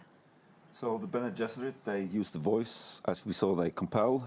They also have supreme muscle control, so they can move really, really fast and reposition very, very fast. They can also kind of almost make it look like they teleport behind and be behind their enemy to take them out, so yeah. Can NPCs use these kind of abilities as well? Yes, they can. So there is not enough content throughout the world that uses Bene Gesserit abilities, but it is coming on at some point. It is coming. Should we broaden this out a little Sure. bit? I know we're going to see more videos in the future about the different schools, but can you give us a little bit of insight into what we can expect? For the other schools? Yeah. Then you have the sword master, who is good at, obviously, swords, melee, close combat, those kind of things. You have the trooper, who's good. They focus on things that explode and also ranged weapons. You have the planetologist, which weirdly is how I spec'd my last character when I was playing, because it gives you huge benefits it makes you much more efficient at harvesting and surviving Arrakis. On Arrakis, as we've seen, can be a struggle for many. And I did forget one class, which was the Mentat, of course. Yes, the Mentat, they're the battle tacticians. They will place out machinery that will help them in their fight. Like they have the Holtzman shield wall that they can place out, which has many uses, and also they are good with poisons. They also get the Hunter Seeker as their final ability in that tree. I love how many iconic abilities we have there. Obviously, the voice with the compel, and then the Hunter Seeker, and a lot of other things that we know and love from the universe. You mentioned the planetologist. Is there a reason why that is not a class that you get to pick right away, and you have to go to a trainer to like unlock it, I guess? So it's not focused on combat, so we feel that combat is important in the game, obviously. So we want to give you heads we want to allow you to kind of make sure that you don't get a bad build to begin with, basically. And then when you're ready for it, okay, I actually want to focus on the survival aspects of the game. But it is important that everyone has a chance to, perform in combat in the beginning. The planetologist is also very much tied into the narrative of Arrakis and the narrative that the player goes through, which is why it should not be a starting class for us, but rather something that players find, discover, and explore. To somebody who might not be as clued up, can you mix and match? How does it all work for your character? Yes, you can mix and match. You can play out the fantasies of being a swordmaster and Bene Gesserit and so forth. But if you want to be a bit more broad in the things that you select, you can do that. You will not be able to get everything, but you will have a chance to get everything. It's just that it's limited how many you can equip on your character in total. That's a limited amount of points, skill points, so to speak. Okay, how would you approach it personally? I very much... Okay. Tough question. I'm getting older, so for me, clicking on things is much, much harder now. So that's very relatable. The way I end up speccing my characters now is mostly melee. If I have to do the gunplay thing, I'll usually spec for a trooper. In the trooper tree, you have a lot of functionality that enables your power spikes to be related to suspensoring, like we saw the players using the what is the ability called? That's Suspensor pad. The suspensor pad to get verticality. Once you get verticality, you engage your suspensor. You can either float horizontally to get a horizontal distance or fly further away. So for me, it's usually using those tools with gunplay to make sure that I'm either over the target or just flying away somewhere. Got it. Hang on, that's my kind of play. That's your deal. Yeah, that's my thing. You think about the worm, right?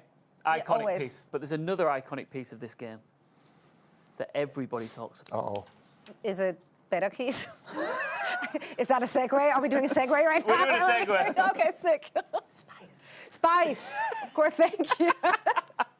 You were going there anyway. Yeah, eventually it all ends up where the spice flows. It does. And things, Spice must flow. It must flow, and it does. In fact, lots of it. Let's talk about the impact spice has on combat as well, because we talked about it in previous streams. You guys kind of walked through like how it like buffs your abilities, etc. Can you like break that down a little bit for us? Yeah, so water is life and spice is power. And when you become prescient, there's a build-up to it. You can't do that immediately as you start the game, but after a while you become accustomed to spice and you're able to trigger this particular ability, which gives you a slew of a whole host of extra bonuses, like your cooldowns are much quicker, you do more damage with your abilities, with your weapons, ranged and melee, you become immune to poison, and your health regenerates faster and longer, and you also can see enemies through walls, basically. You have to see them first, but once you've done that, you will actually see where they're positioned. You know through where they will be in the future. Exactly. And that is quite helpful. You can also see their ammo, which doesn't sound like a big thing, but the way that their weapons and shields work, means that, okay, when they're running out, they're going to have to reload. I can quickly go in and take them out. It's finding the windows of opportunity to exercise power while they are either on cooldown or on reload, or they're using a consumable to find an advantage. Now, asking for actually a friend, can you have too much spice? What are you trying to say? Just throwing it out there. Like, is it? There are that a thing? consequences to consuming spice, shall we say.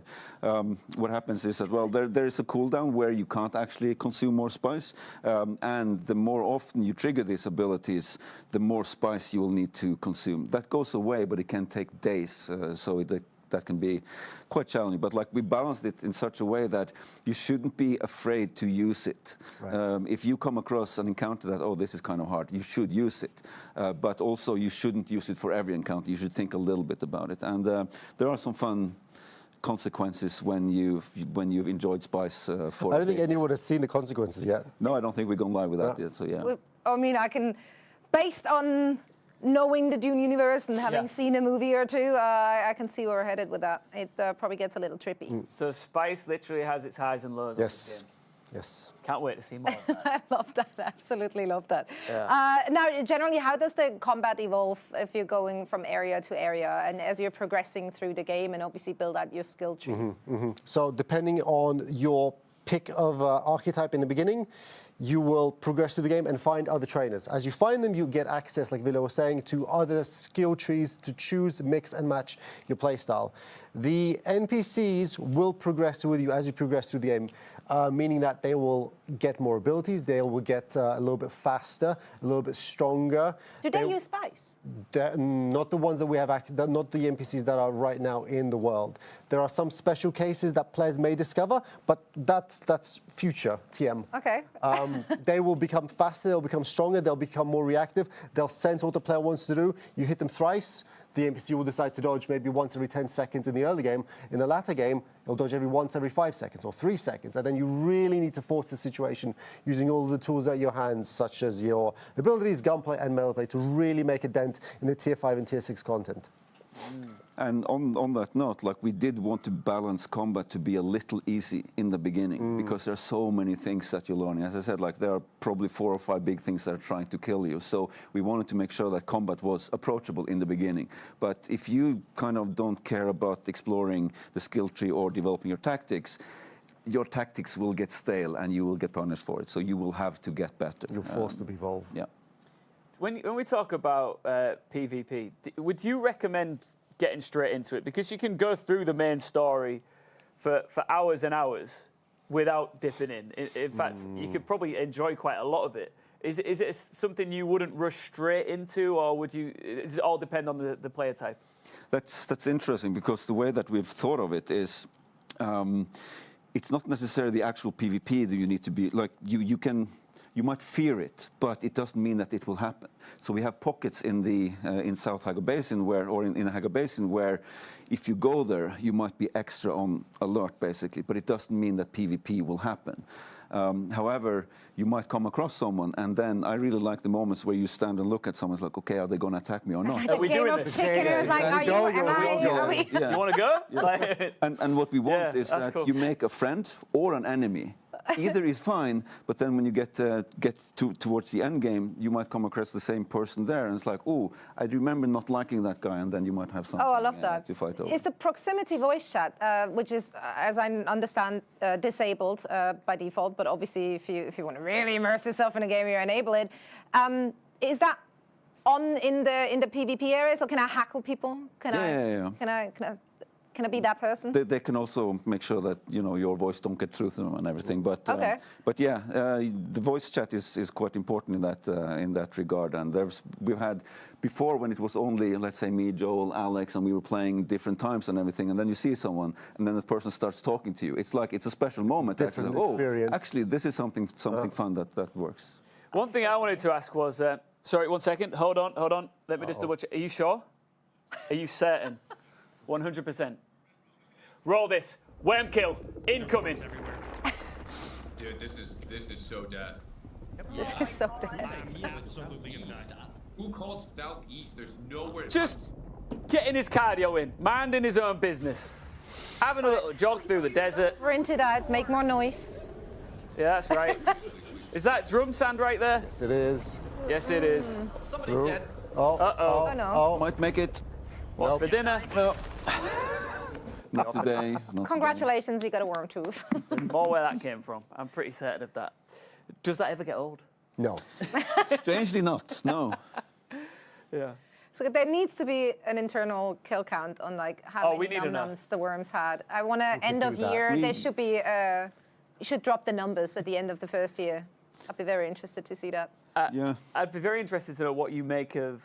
Obviously, you've seen streamers playing the game already. You're seeing them here during our show. What do you make of some of the play styles you've seen on display? Not only the climbing of the mountains, the travel mechanisms that we've seen in use, and also the combat too. So we've seen a lot of cool stuff, a lot of people understanding skills and how to, better play. We've also seen a few mistakes here and there, particularly when it comes to dealing with the worm. And when you have your worm tooth, that's one thing. But afterwards, there's been a few left and right turns that seemed not necessary at that point in time. Exactly. Perfect. Great timing. Bit of combat for us to talk through here, guys. So he's running Benny Jester mostly with Compel, Bindu Dash, and let me put the glasses back on so we can see the icons far away. We should do that. Yep, looting. There we go. Oh my god. It's how I found the fucking trainer. That's true. Dude, I just realized I don't know if blood guys to move in or just keep driving past them. We're here. Okay, we're fighting them. We're fighting them. Everyone start fighting. You're shooting. Someone was shooting. I like the coordination a lot. One of the nice elements about shield play is that even if you can't overcome it by yourself, focused fire will break a shield from multiple friends when they shoot on the same target in the same time of window. Now, obviously, something to maybe talk about here as well, since they're finding themselves in those skirmishes against multiple enemies. They are currently in a guild, not in a group. Right. Now I understand that AoE damage and also AoE CC would affect the group members or the guild members, but not equally. So we had feedback. We had a situation where we wanted to allow clean PvE cooperative play, where if we're fighting together against one NPC and you're in melee, I want to go in and help. Players were experiencing that. They ended up hitting each other too often with their melee play, with a grenade. So we took the feedback on and said, friends want to be friends, they want to play together. We'll be gentle and we'll disable, at the time, guild damage and party damage. We let that go live for a bit in the persistent beta, and then the feedback came back again. Actually, this makes the game far too easy. We want to be able to play together as a party, but the guild aspect of it, players wanted us to pull it back. Said another way, if you're in a party together, slow blade, please.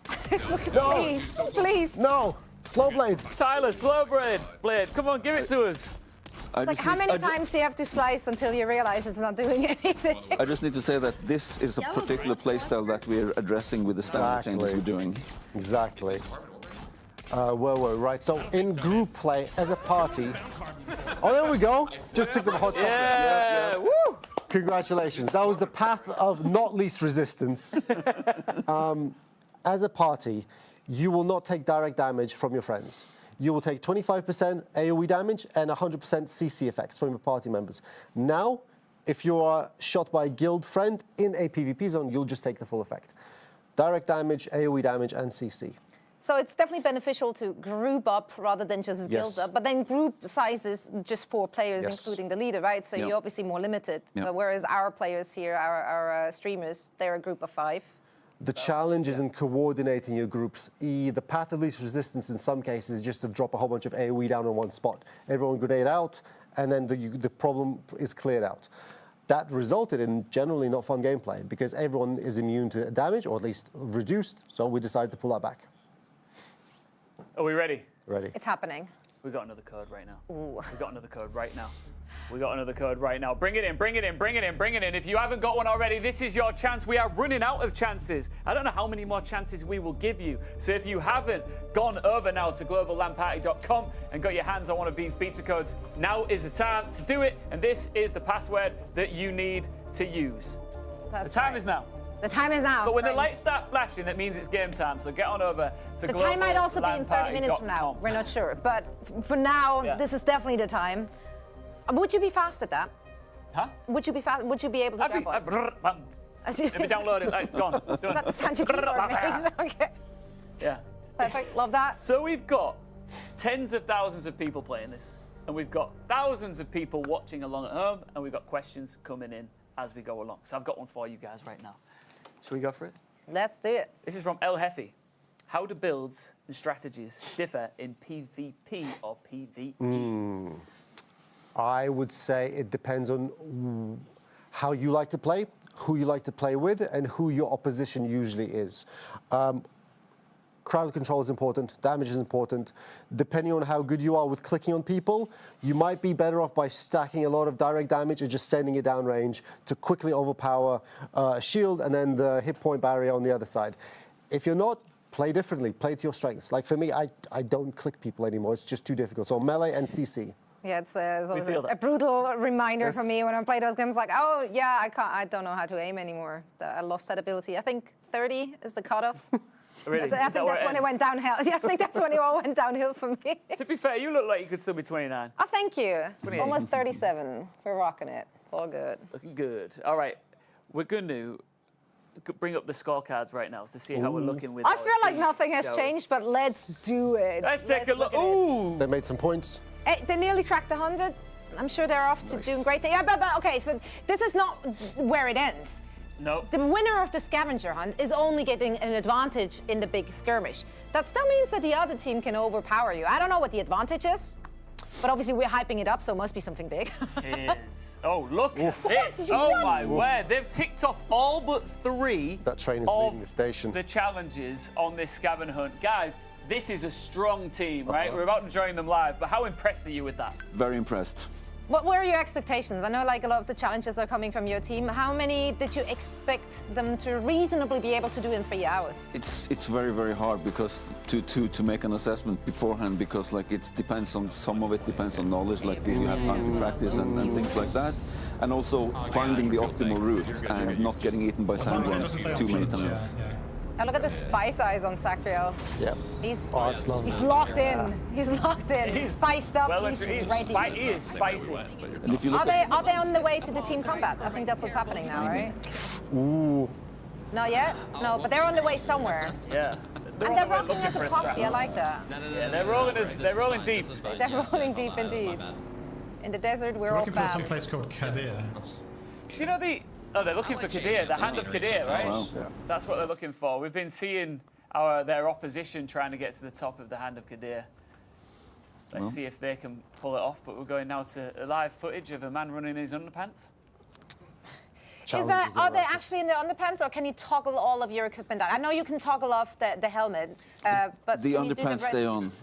I mean, There he is. yes, but like he is wearing equipment right now. No, Just toggle them off? No, This is as naked as you can be. Only the helmet can be toggled on and off just to see the aesthetics of your character. obviously, because I'm not spending 3 hours in character Right. creation to never look at my Right. character. I mean, this might be this footage of people in their underwear could be shocking to some viewers, but as a Brit with a bit of sunshine now, this is how people get outside as soon as we get above 22 degrees. For a survival game, I would say this is pretty normal. Yeah. The vast majority of survival games, this is kind of the content you'd be expecting to see, Yeah. especially when you spawn with a rock. It feels very Conan Exile. Yes. That's why I love that. How long do you think you'd survive in the desert in your underpants? About 5 minutes, yeah. Why is that contingent on what you're wearing? I think it's a general statement. Just like a general, so clothed, it would also be 5 minutes. Doesn't matter. Okay. No matter what. Just checking. Yeah. So, back in the day, before we had big open world games like this, Can you hear this? You hear that? you know, a linear game is a tough thing to develop, I imagine, as a game developer.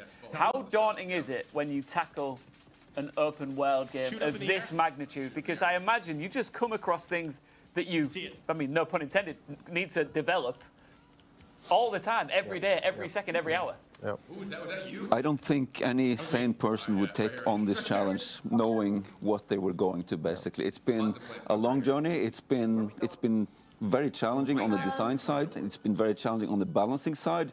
But looking at it now, it's like it's beautiful. Things are coming together, right? Yeah. Because if you see the latest Dune films, And am I right in thinking that you had taken on the project to make the game prior to the films coming out? Is that right? Ooh, that's an interesting question. I think we knew about the movie, and we talked about the getting the license then, but obviously we didn't know that they would be such huge successes and everything. So this there's a synergy there that's very, very helpful for both, I think, maybe. No, absolutely. And the point I'm making is that like the films are just so cinematically beautiful, and I do believe from watching it here and playing it myself, you've really captured that beauty of the big, vast world that is Arrakis. So I think that's films are a big testament inspiration. to the isn't it? It's like the scale and obviously the type of game is already such a huge like mountain to climb. But I think the insane thing is doing it in a pre-existing universe, which obviously leads to way more challenges because you have way more constraints than any other game studio. Expectations, Yeah, yeah. working in a box. People have read the books, seen the films. Expectations are pretty high, and at the same time, we need to have the design freedom to create an experience that's new yet similar, understandable, yet pushes the boundaries of what people have experienced in other survival games. It's Mission Impossible, but you did it. Yeah. And you also have people who just like, oh, this looks like an interesting game. I just want to play this game. It looks cool. And it's like, well, they need to be able to have fun there as well, right? You don't need to know all the lore beforehand. That's right. We have some more viewer questions coming in. Worth my salt. I'll read them slowly because I never know if it's inappropriate or not. So I think I've said some inappropriate ones already, but never mind. That's how they get you. What tiers do beta cover? Just one? 1 and 2. Yes. Yeah. So in the South Hagar Basin, that's tier 1, really tier 1, and then in the Vermilius Gap, that's tier 2. Yep. I think when you looked at the streamers, they play in tier 3. So Vermilius Gap and beyond, actually. So they have to put in quite a few hours already. Yep. All the more surprising that they're still just slicing and dicing without a slow blade. But hey, who am I to judge? That's going to get adjusted. People's expectations are going to get adjusted to the new experience that's going to be coming online. They'll love it. There's coordination obviously happening on their side, even though they're way ahead already. I think they're going for the completionist arc here. They just want to take them all off. I think they have still a little bit of time. Let's listen in real quick to see where they're at.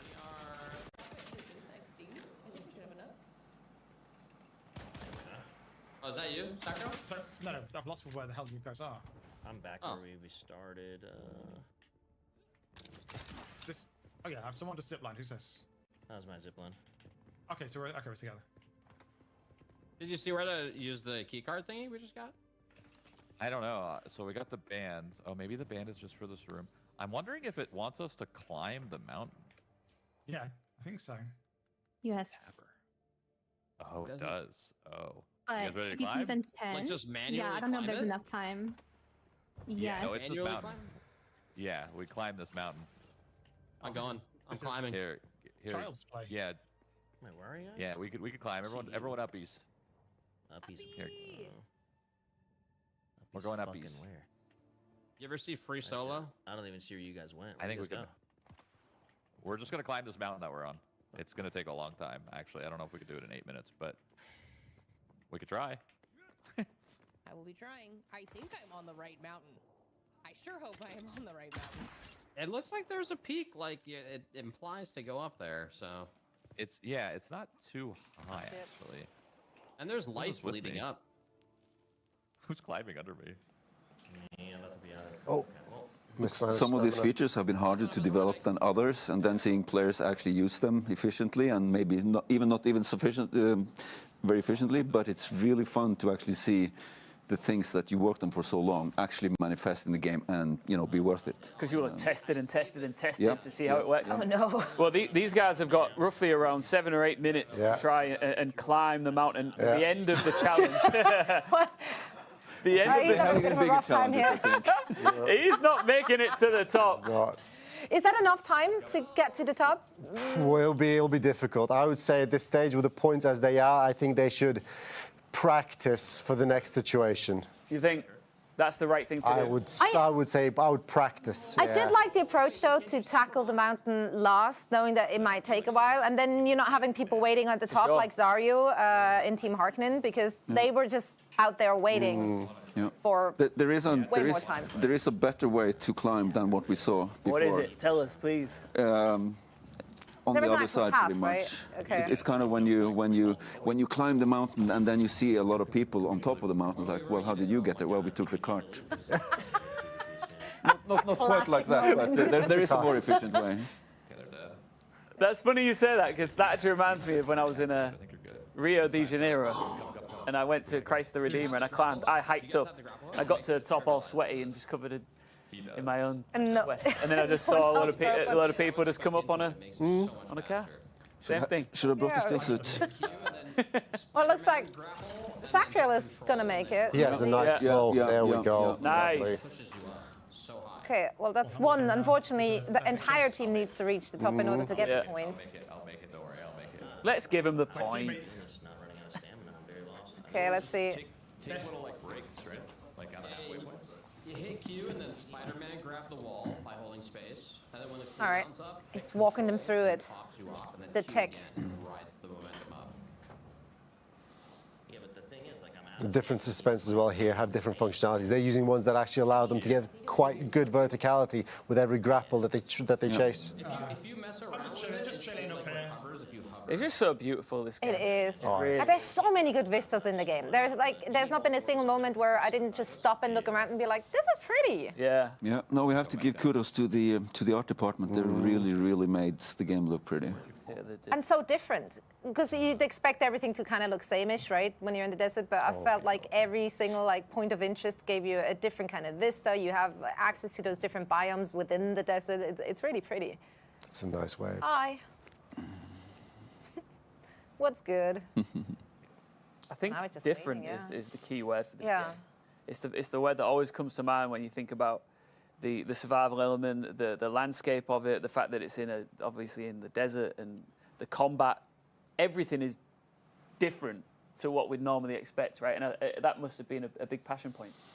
Yeah, I mean, we did need to make a Dune game, and it's like there's no use in having a license and you don't respect it, I feel. And that's something that on the directorship, we've been very, very adamant, and particularly our creative director, Joel, is like, well, you need to make your designs fit Dune. Do not make Dune fit your designs. Of course, there are places where we've had to, look, we don't see how we can get out of this or get around this. So either we get rid of the feature, or is there an acceptable way to get this in lore? And sometimes we're able to make our own lore or kind of add to the lore and everything. So that's been good. Do you think we'll ever see elements of the game influence film? That would be great. I don't know, but I think we should. Yeah, I think definitely. I reckon this could inspire elements. You never know. Yeah, It's exactly. going to be an entire movie, them climbing a mountain. That's a 2-hour feature extended edition. Yeah. Climbing the mountain is like, when you go skiing in Norway, for instance. You climb to the top of the mountain and then you ski down, and that's great, right? And it's the same thing here. You can, if you climb the mountain and you have a suspensor belt, like we saw someone use the suspensor belt, and it took them 10, 20 seconds to actually get to the bottom of it, and it's like that's also cool. It's an experience. Yeah. That's the journey. Yeah, I don't think Quarter Jade is going to make it. They've literally got, I think, a couple of minutes Yeah, it's left. just a few minutes left. Oh my god, I didn't realize. I thought we were halfway up. Or look up there. Is that right? We're gonna go up there, bro. All right. She's not. Is she halfway? Is that halfway? I'm willing her on here. I'd love to see her make it, but I've got two experts next to me that probably think she can. You're like, I don't want to say that's a strong word, maybe. she is taking the more efficient path, though. The design path. Yeah. but she doesn't have the belt, right? She's not So, using it, at least. No, yeah. Oh, no, she does. She does. Okay. Well. Just in the last minute of play that we have of the scavenger hunt, I just want to ask you both briefly. What would you say, this is tough, but in a sentence, is your favourite element of the game? To me, it is combat, how it flows in and out, and it's like it was a tough ask that we made, but I think that the team has delivered on that, and to actually see that manifest, because you start out, it's like, well, I think it should be easy against one, harder against two, and then difficult against three, and like how that manifests with 30, 40 different abilities, all the skills, and the skills from the player skills as well, and just see that actually worked. It's like. It came from somewhere where it's like, well, maybe it won't work, and then you iterate and you get to a point, wow, this is pretty good now. So to me, I'm very, very proud of the team to have delivered that. Seeing as we worked on combat, I'm not going to say the combat element. I'm going to say, honestly, for me, I was not the biggest Dune fan until I started working on the project, going through the books, reading them, especially reading them after experiencing other entertainment media. It's not the most easiest of reads, right? Speaking to Joel and having him talk you through what every step means really opened me up to the experience. And then seeing it come alive in the world, in the narrative, in the storytelling, and then plus all the parts that go in there, then the extra bits like the deep desert, the lands, right? This and that and this, the exchange. I think the sum of the parts are really going to sing together once it all clicks. Because there's reading a book out of leisure and pleasure, right?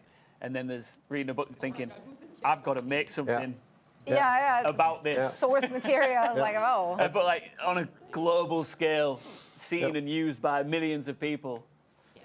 No pressure, guys, but it's looking good. So far, so good. It's looking wonderful. Like, I mean, the game screams Dune, right? But it's also, it's not a copy-paste. You created something unique within source material that is so well known and so intricate and so detailed. That is such a phenomenal achievement. Like, I can't quite put that into words, like just how impressive the feat is that you and your team have achieved here.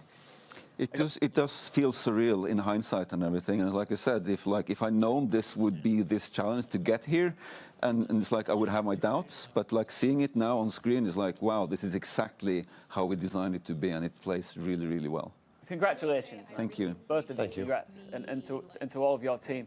What that means right now is that time is out. She will not make it to the very top. 11 o'clock BST. I mean, it depends where you are in the world. This is, of course, a global party that we're having right now. It is 11 p.m. here, which means the 3 hours of gameplay for the scavenger hunt are up. What do we make of the score, Zoe? Well, Team Harkonnen couldn't pass the 100 mark. We have 90 points against 340. They couldn't complete all of the challenges, so obviously I'm very disappointed. But they basically ticked off almost everything. Half of the team managed to climb up to the top of the Hand of Kadir as well. Kadir, totally nailed that. Yeah, so efforts were made there, but that means that they are getting obviously a bit of a advantage in the spicy advantage. Is it? Oh, okay. Might be a spicy advantage. How spicy? How spicy? Medium? Are we talking chicken calm or are we talking? Well, I see colors afterwards. Like where we at? Okay. Well, that sounds promising. The PvP, yeah, it is, and the PvP play is next. Are you excited to see that? Yeah, very excited. I want to see what people do. True and utter combat. Do you think, having a team with a spicy advantage, is that going to be like an instant win, or do you feel like the other team has ways of working around that? Like, is there hope? So when I said I think they should practice, I really meant it. The opposition would be at a disadvantage. They have to coordinate, they have to focus, they have to deploy their abilities, the direct fire, effectively. Otherwise, they will be just overpowered. Well, they can do it. It's just they have to coordinate. It will be very interesting to see, because the tempo when you play, at least when two players who have played before, when they go into PvP, it is very, very frantic. So this will be interesting. Yeah. We're going to find out. We're going to find out. We are. Don't go anywhere. It all comes to a head here, live in London, when we come back. First. Eat me. Not a bad way to go. Put your hands up. I hope we can slide down this. Yeah, you should be able to. That would be awesome if you could slide down the sand. He chose me. I knew I was the one. I'm on top of them.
end lives. Welcome back to your Dune Awakening Global LAN Party. We are 3 hours in. I could do another 10. I am having a great time celebrating what is set to be an incredible launch on June the 10th of this wonderful franchise. Right now, though, you and we are enjoying the beta this weekend. We are indeed, and so many people already copped their keys, so I hope you all are enjoying the game as much as we do, as you get your greasy little fingers on it. We also had a fantastic opportunity to talk to our, actually, so true, and hydrate, very important. But yeah, we got to talk to the devs about so many things. We went on a journey tonight, but it doesn't end here. We still have one big final showdown to come. Well, we've seen our wonderful content creators and streamers all involved in what has been a tremendous scavenger hunt, but it all comes to a head at a showdown next. Combat to the death. To the death. I assume this is where we're going. Yeah, I mean, one team will come out on top. It will be spicy, as they already alluded to. So it's going to be a good one, I'm sure. I'm very much looking forward to see what kind of strategies both teams are approaching this battle with. But first, let's have a little palate cleanser and send it over to Boston with Jackie. And welcome back to PAX East. And I have a very, very special guest. I am so excited to be speaking with the Senior Art Director, Gavin Whelan. How you feeling? You loving PAX East? Oh, I'm very excited. It's incredible. Incredible atmosphere here. I know, there are dozens of people lining up, eager to get their hands on this game. And honestly, this is like your baby. You've been working on this for years now. Yeah, a long time. I mean, at least 4 or 5 years. I've lost count. I honestly have, but it's been part of my life for such a long time now. And you have a storied history when it comes to gaming. You've been working in the gaming industry for decades, and Funcom 21 years, right? So I got to ask, is this the best game in all of your history? Oh, every game is special to me. Every game seems like an improvement and an iterative improvement on it. But this, I mean, the number of people, the people who've come together and made this, they're super fun to work with, super talented to work with. They've made my life so much easier. So yeah, I mean, all praise to them. You told me Funcom's like family, right? Oh, yeah, as a growing family, and they've done a fantastic job. So easily, yes, the best game we've ever made. Okay, so then I need to know, what is your favorite memory from this entire experience? The entire time. I was sitting here playtesting the other day. We were just setting up the computers, and we asked some people from the other booths to come and join us. And I was setting up things, and I could hear people screaming when they were getting eaten by the sandworm. And it reminded me of the first time that we were actually testing the worm to see if it worked in game. And we had about 20, 30 devs in the world, and it was a massacre. There were sandworms spawning left and right, and people were dying. People were screaming. I could hear people in offices down the hallway screaming. And I was standing on a rock safe, but it was horrendous. And we knew we had something that was kind of fun and visceral, and yeah, it was a good experience. I really enjoyed that moment. I love that you were just watching the carnage. Yeah, I know. I felt so You're like, selfish. ooh. I know. It was fun. We also have people hooting and hollering while playing right now. So I want you to kind of paint a picture for those watching at home. What are they going to get out of this game? Why would you tell them to play? Oh, wow. I mean, there's so many different things. I mean, we're trying to make this as inclusive as possible for different people, for different playing styles, for different interests. People who like PvE, PvP, people who like building, people who like vehicles. We're trying to do a little bit of everything. We're trying to use all the experience that we've gained all those years and all those different gaming styles and you know, genres. Little bits of MMO, little bits of sandbox survival. And it's all the skill from all the developers who've come together from different fields who've pulled this together. So it really, as soon as it's handed out to the player, it belongs to the player. And at that point, it's their game. We just kind of try to maintain it as best as possible. So I'm really more interested in see what the players do with it once it goes live. So basically you're telling me it's giving everything. Yes, it's everything. It's every game ever, all in one. It's going to be amazing. I love it. You know, the players really make it what it is. Without the players, you know, it's just a series of events in a desert. It's the players are important. They're the key element, yes. Okay, my last question, and I'm honestly just throwing this one in here. I can just sense the passion from speaking to you. So how does it feel to be here now? We are so close. Oh, when I first seen the date up on the sign saying the release date, it became so real for me. I held my breath. It was, and seeing people play it. I mean, we've had beta testers who've been amazing and done a fantastic job and communicated with us. But actually seeing people and seeing their faces, it means everything. I mean, we're locked away in our basement dungeon somewhere making this game, and these are the people we make it for, and it's special. It really is. Oh, Gavin, thank you so much for that amazing interview. But have you taken a selfie with the sandworm? I'm probably the only person who hasn't done it so far, so. We gotta go do it right now. We'll be back later. Come on, Gavin, let's go. Thank you. We're going. I'm stuck. Go.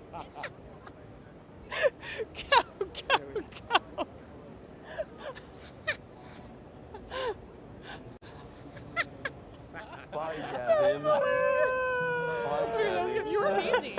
You killed it. That was good. She made it out, I think. They got out. She did. They just about got out of there. It's rough out there. The streets are real. Those things are actually very finicky. Oh, they are. That, like I'm always sneaking through them at airports and getting stuck. It's never good fun. I'm the limbo person. I go under and then get half stuck. Oh, you're limboing under there. Yes. I reckon you would With my survive youthful Arrakis. flexibility. Yeah, absolutely. Look, we've seen so much go down here tonight. We've heard so many stories from our devs of how they've put this whole thing together. And there's still more to come because our gamers and our content creators that have all been involved in this process have already had a scavenger hunt. Some success, some failures. Let's take a look at the results. Yep. Here they come. Here they come. I'm ready for it. Get ready. It feels Here like we're kind of beating down on them, right, at this point, because we're going to mention again that they only got 90 points. Some of the highlights, of course, are being eaten by worms, being taken by so much sand, so much quicksand. Sand was everywhere, man. It was everywhere. They couldn't escape it, possibly. But they climbed the top. They did. They did. That was a beautiful moment. It was. The smile on his face when he climbed up. It was worth it. It felt like Christmas. It was beautiful. Oh. Let's take a look at their opponents, who were just phenomenal. Crushing it. 390 points. That's actually insane. So they did manage to actually get to the top there as well. I'm surprised by that. Ladies, woo. Woo, yeah. Woo. I thought everyone had to go climb up. I don't know. But whatever. I'm not the judge. You know? They crossed off so much. There's 3 things left. That's impressive. Wow. And like some of the easy ones too, right? Talking to a trainer, I feel like they could have done that probably in the process. You just need to know where they are. It's like that's right? beneath me. I'm not talking to people. No, exactly. Yeah. The turbine though, that was a big one. Given half more hour, I think they could have done. Yeah, absolutely. Wait, that's half an hour just to make the turbine and lubricate it? No, but you have to gather all the resource. You know, you have to refine the resource, craft the thing. So it was a lot of steps. You impressed? Yeah. I'm very impressed. Super impressed. And they were super coordinated too. Like every time we had to listen in, there was a very clear, like kind of leadership going on, kind of a direction. Fantastic collab. They had a good dynamic. We had to bring back you two to close out the show. Look, I've loved all the devs. I've loved all the devs. They told us to. But I think that you two are ready for an epic showdown here tonight. We are. Yes. Well, maybe. I'm not sure. We'll see. We'll see how it goes. We'll see how it goes. Well, you're here now, so again, you have no choice. So You'll have to sit through it with us. Well, we've seen all of the passwords pretty much. The penultimate one went out during Jackie Jing's conversation there over at PAX East. But I think we still have chance for you to get involved. But right now we're taking a look at Team Atreides, who have just been on fire, going through the desert at least. Yeah. And they're heading towards the final showdown, guys. That's right. Let's hope they don't get eaten on the way. If one of them gets eaten by a sandworm on the way, is that it? Then they're naked there. The worm is coming now. Yeah, I can hear. That sound is horrible. It's so good. It's so creepy. It's so good. The audio design in this game is amazing. Oh, it's so good. Yeah, recorded in London. Yes. Yeah. Really? Yeah, in one of the most infamous recording studios in the world. So it's actually, it's incredible. Trading, passing in front of the. Oh, they're just showing off now. Maybe trash talking. I don't know. You know, if they can hear each other, probably not. Uh-oh. What are that creepy sound? Oh, get chills. Right, so they're getting closer to the rocks, obviously, to avoid them sandworms. Yes, they should stay close. It started feeling a little too eerie there. Yeah, exactly. So we've seen here as the players now make their way to their final destination here tonight for a battle for the ages. And we've seen, you know, earlier and throughout this show how different players and the devs have advised and shown us how that they would survive Arrakis. But here's some top tips on how you can do even better than them.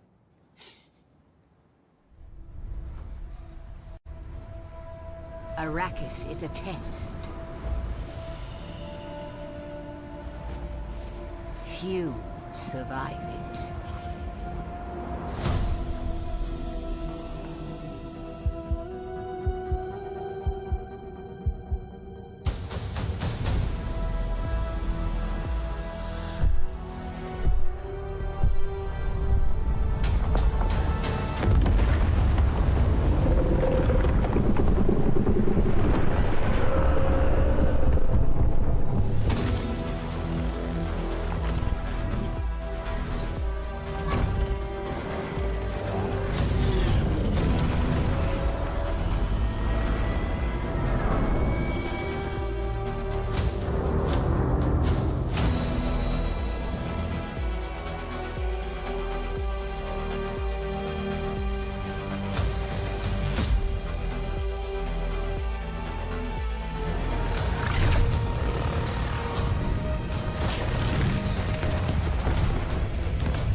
Arrakis is a test.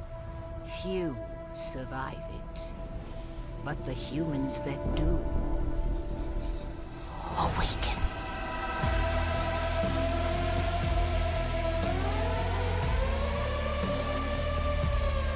I actually teed that up as some top tips on how to survive Arrakis. What it really did was scare you into realizing that you're gonna die. What we see there is the proof that everything is out to get you.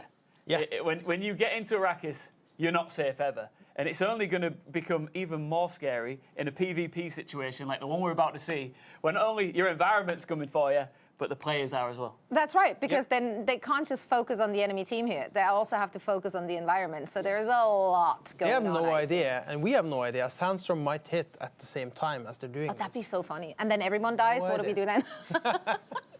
Well, that's it might happen. We're not. I don't know. I don't think we have some magical thing. It might. I hope it doesn't. I mean, I personally hope for just one sandworm to like swallow them all. Like, what a way to end it. Oh, that is how it should end. Actually, right? That would be poetic. It's like script writers do the thing. Yes. So we've had a wonderful few hours as we see Team Harkonnen making their way to the big battle as we close out our global LAN party here. But just as we wait for these guys to get into position and so what are you doing here as Team Harkonnen? Like, so maybe some pro tips that they can't hear, so it's basically useless. But for our viewers, first they got dressed up again. That's a good step. Love that. Yep. Now they are playing at a disadvantage though, because they're not going to be spiced up for this one. What can you do as a player? Correct. So Atreides, since they won the challenge, I believe they will be given spice pressions now, which is you can almost call it sort of like an ultimate mode where your spice abilities gets spiced up. So you have shorter cooldowns, more health, and then in addition to that, you get to see information about the enemies, which gives you a lot of edge in a fight like this. How long does it last? Quite a while. 5 minutes. Yeah, 5 minutes. So you see a health bar, you'll see what abilities they have, which weapons, how much ammo they have. There's a lot of information you can get from that. So that's the purple bar you see at the bottom in the middle there that you press Z to unlock. I'm just trying to see from Okay, so they can also stagger the activation of it. So they can basically, choose, yeah. right. So like they don't have to all use it at once. That means Absolutely that they not. yeah, okay. Absolutely not. And you see they have as you aim at a friendly, you have a green marker. That's your tell for if it's a friendly or not. Okay. There are some things we're working on to give more help on identifying friends. Bro, stop working. But You've I'm done not- enough. I'm kidding. Carry on. It's a live game. You can always add more. I'm gonna. That's Go all. on holiday. That's all I'm gonna spoil. Is that Yes. is that something that like just based on what feedback you've been getting from the beta Yeah. players that like they struggled identifying who's Yes. a teammate and who's an enemy? Yeah. Okay. There's some more trying to evolve. There's many ways. You know, you can change your appearance with the swatches and Yes. the transmog, not the transmog, the But what do you call the it? customization- swatch and the customization menu. Customization menu. You can change how you look and. To clarify, the swatches are Oh, there's a skins. worm over Skins. Exactly. Yeah. Yeah. Yeah, exactly. The main way you would like that would help identify who you are is like you wear a certain armor. If you're Atreides, you wear the Atreides armor. For example, a Harkonnen would wear a Harkonnen armor. But right now, I think they all kind of have similar armor-ish. Yes. It's a pretty balanced PvP right now. Yeah. Which is probably not something that's going to happen a lot, but you know, you never know when you go into the deep desert. But right here, like for your question earlier, right? It depends on like what they have equipped. I personally would have like probably 2 people with disruptors to destroy the shit super fast. Yeah. You know. And the disruptor is basic. I guess you've talked about it already, but it's an SMG kind of type weapon that just breaks down the shield really fast. Is that working more on close range or? Only close range. Yes. Like you have to be Only close really range, yeah. close to get it. Well, both teams are on site right now. Yes. It seems like we're not going to get the worm finish since they're not on the sand. No. So sad, With the but fighting okay. with the shield on the sand, the fight would last around 2 seconds. So, But the thing is, in the deep desert, the spice fields that you want to fight over are on the sand. So you have to, okay. Yes. So you have to play tactics. Like, do you want to wear the shield for the extra protection, or do you want to, yeah? If I fight in a spice shield, I assume I'm inhaling spice, right? So am I? Oh yeah, getting- that bar at the bottom goes. Okay. And if you don't want to, because like I think you were talking about spice with VDR and Alex Yeah. earlier, you can also have a spice mask that kind of negates the spice intake. Okay. So that's like a headpiece you can have on. If you don't want to get too spiced too fast, Yeah. because the more spice you get, the longer it takes the next time. If you I want think to get spiced they're up. getting ready now. You got to manage your spice intake. Yeah, That's exactly. right. I'm on a spice fast every Monday and Yep. Tuesday. And Yeah. There's Do no they way know where- Shroud is gonna snipe like Yeah, 100%. he's gonna- Oh, yeah. Even though he has a battle rifle, he has But the snipe in number He has 1. a Kinjo, a battle rifle, and sniper, Yes. and then. Oh, here we go. It's Okay. showtime.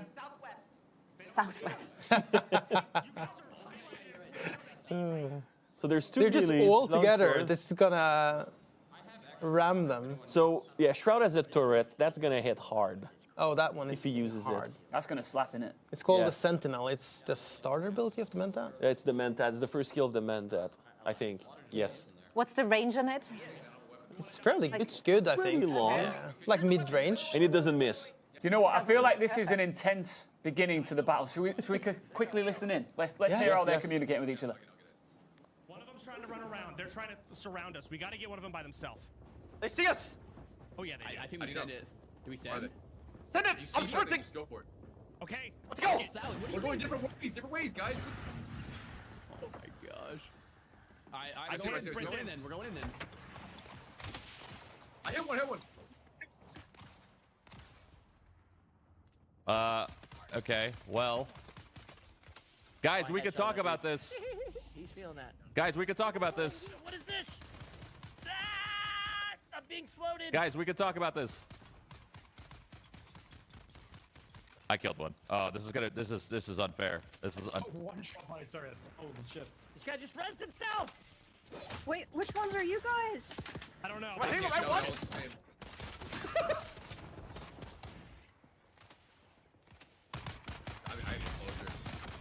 Oh, my shield is gone. You can see who it is if they have a green. Oh. You can react to your shield stuff too. We're actually winning. I swear we're winning. I feel like we're winning. Who's on top? I don't know who's who. There's no name. Am I hitting somebody? I don't know if that's teammate or not. Fucking Killed one. Wait, what the? Oh no. Oh no, I might be dead here. I'm getting double teamed at the top. I can't move. Are you good? Jumped. That's me. Jump down. Killed another one. Oh my god.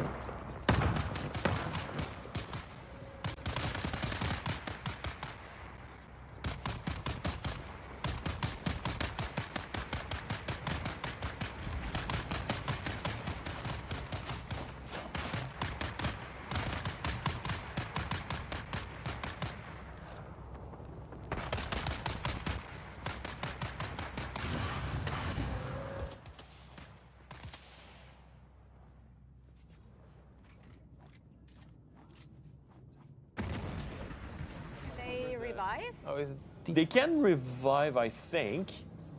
What's happening, guys? You've just witnessed some absolute chaos. This is chaos, indeed. Talk us through what we've seen. But the cool thing, I think, the great thing, I think, is that Shroud, he's using the tapper, which is probably a schematic he found by exploring earlier. Oh, he's getting staggered. Oh, no, he doesn't have stamina. He can't get out. He can't doesn't get have out. stamina. He's got 0 stamina. And yeah, there's no way he can recover now, right? No. But the other He's one is getting not cooked. even using slow blade. Listen, we can talk about this. We can talk about this. Push him all the way to warm territory. That would be even better. Please just talk about it. I think Alex and Villa talked about this. We're working on something that will help this situation, because Yes. you should never be in a situation like this. You should never be stagger locked like this. Yes. So that by launch we'll fix that for sure. This is not intentional. I love how Jesus much. Christ. I love how you guys are like, we'll just fix it, no worries. Nah, man's getting It's cut. just bullying at this point. Oh, this is so mean. Look at Oh my Tyler, god. he's loving it. Nah, he's enjoying that So, too but Oh like- my god, that was that it? That was evil. Come on. So they went all the way to the other planet, but I'm wondering now. He's crying. But he wasn't even looking. He was just stabbing and stuff. That's pretty amazing. Oh, so that's a lot of evil. dead people. There's someone up there. There's some still alive. I think Shroud got killed now. I think. Yeah, Who's left? I think Team. I think Team Harkonnen is actually doing pretty well. I think. Is he still stagger locked? No. They're having a lot of fun. Everyone is. I'm dying. Is anyone alive? I'm getting stuck. You see that happen right here. So Peekaboo started shooting. You can't shoot with your shield, and he got shot at that time. Oh no! So he What got the he fuck? gets hit a lot. Oh no. No! Yo, they're up top of the ship behind us. Are we winning? Are we winning? Are we winning? I think so. But obviously, I assume people can revive here as well. Oh, that's Oh, that's just mean. Oh, That's horrible. That is Timberland. They have families. Stop it. Oh, that's it. Oh, a little I was backflip. about Well, to say, like, that was a I think Team Harkonnen Yeah, ended up Team winning in Harkonnen the won end. this. So that's 4. I don't know if there's any Atreides left. They Oh found yeah, Oh, wait. there's someone firing shooting. there. The gunfire suggests there's one man standing left maybe But here. we're sprinting over. That's gonna be hard. Yep. That's gonna be hard to win. So obviously the Atreides is the spiced up person. Yeah, you can right? see So a you can 3D see that person with the. with the purple. Team Harkonnen, after absolutely bottling it in the scavenger hunt, Yep. are about to win the big battle, right? Like true Harkonnen. Yeah. Like true Harkonnen. Yeah, exactly. Exactly. It's all part of the script, guys. Oh my god. Yes, it was all planned all along. Yeah. Oh, this. I don't know who's left on the 3D side, but that's gonna hurt. Did they respawn or are they? I think they're respawning at this point, no? I don't think so. Is that it? Oh, they That's it. cannot. That's got to be it, right? It Is that got it? last one. completely broken down. Yeah, that's the victory of. When the you have victory 4 jumps. people with me That's it. rushing That's you. it. Team Harkonnen. And the Get sandstorm. And the at the end. sandstorm. And then the sandstorm. And the sandstorm. Good timing. Well, I think everyone's gonna die now. All that's left is to just. No, but they can get in Fire. shelter. They can get in shelter. That's fine. Wait, still people What's going alive? on? There's somebody else. Oh wait, they must have respawned and gotten back and picked Someone up loot. probably respawned. But fighting in the sandstorm, that's not really a good idea. Yeah, that's a choice. That is That's a being made. choice. That is a choice. Yes, it is. Absolutely. They're not gonna live long. Well, I do think we have to declare Team Yeah, our Harkonnen referee. winning. Was it? Yeah, the Was refs, the referee, refs. right? Can we just check? Is it Team Harkonnen are our champions here? Absolutely. Team Harkonnen are the champs. So let's give these guys a round of applause. A round of applause. That's So really what did good. we learn, kids? The spices and everything. Spice isn't everything. No, exactly. They were Not the if you don't use underdog. it right. Exactly. Underdog, and then they completely destroy Atreides in PvP combat. They found an exploit as well that. Hey, look. We're all there. Whatever gets the jump. They're Harkonnen. It's not a, It's Harkonnen, exactly. It's on brand. It's This very one, Tyler, on the way brand. Tyler laughs here, 100%. this is the highlight for me. He is loving life. Let's just listen to how he chuckles away here at this moment. Oh, see, that was smart though. Yeah. He was. Yeah, that was a good play. CC his ass. CC's ass. Kill him. Oh man, the Like ganging up on him. Wow. destruction. Destruction. What was... They needed some sort of grenade or something in their build. That would have been pretty good, I think. I need to hydrate. Yeah, it's true. Tyler Tyler had so little health left because Yeah. he's so dehydrated. But So, they got the job done anyway. got the job done. But I do love what we just heard, because obviously we weren't privy to that information before. Like, obviously it was chaotic. They couldn't quite identify who's the teammate and who isn't. Yeah. So asking for them to jump in order to identify your people. Wow, that's true. Such That's really good clever. problem solving. People should maybe take that into account here when they get on the game. Yep. Listen, that was the very first ever Dune Awakening. Duke Awakening. Duke away. Duke Awakening. Well, the Duke kind of won because Harkonnen won, so, you know, it's, there we go. that's I called got backup. you. On That's got script. backup. Perfect. Yeah, that first ever competitive tournament held right here live on this show. Did you enjoy it? That was really fun. That was really a ton great. of fun. That was really great. It was great to see how they planned their way around the map to find things and looked at the stuff they had to do, trying to figure out exactly what they had to do, talking with each other. And the smile on the faces when they did like climb the top of. Let's have a look at a smile right now. You asked for a smile. There's one for That's a you. smile. Pure joy. That's someone who's having It's a lot an of fun. evil right there. Harkonnen laugh. Very That's the much. best thing. That's the Am best I thing. allowed to semi-swear on this show? Just I just want to check with the producers. Am I allowed to? You evil bastard, Tyler. Evil.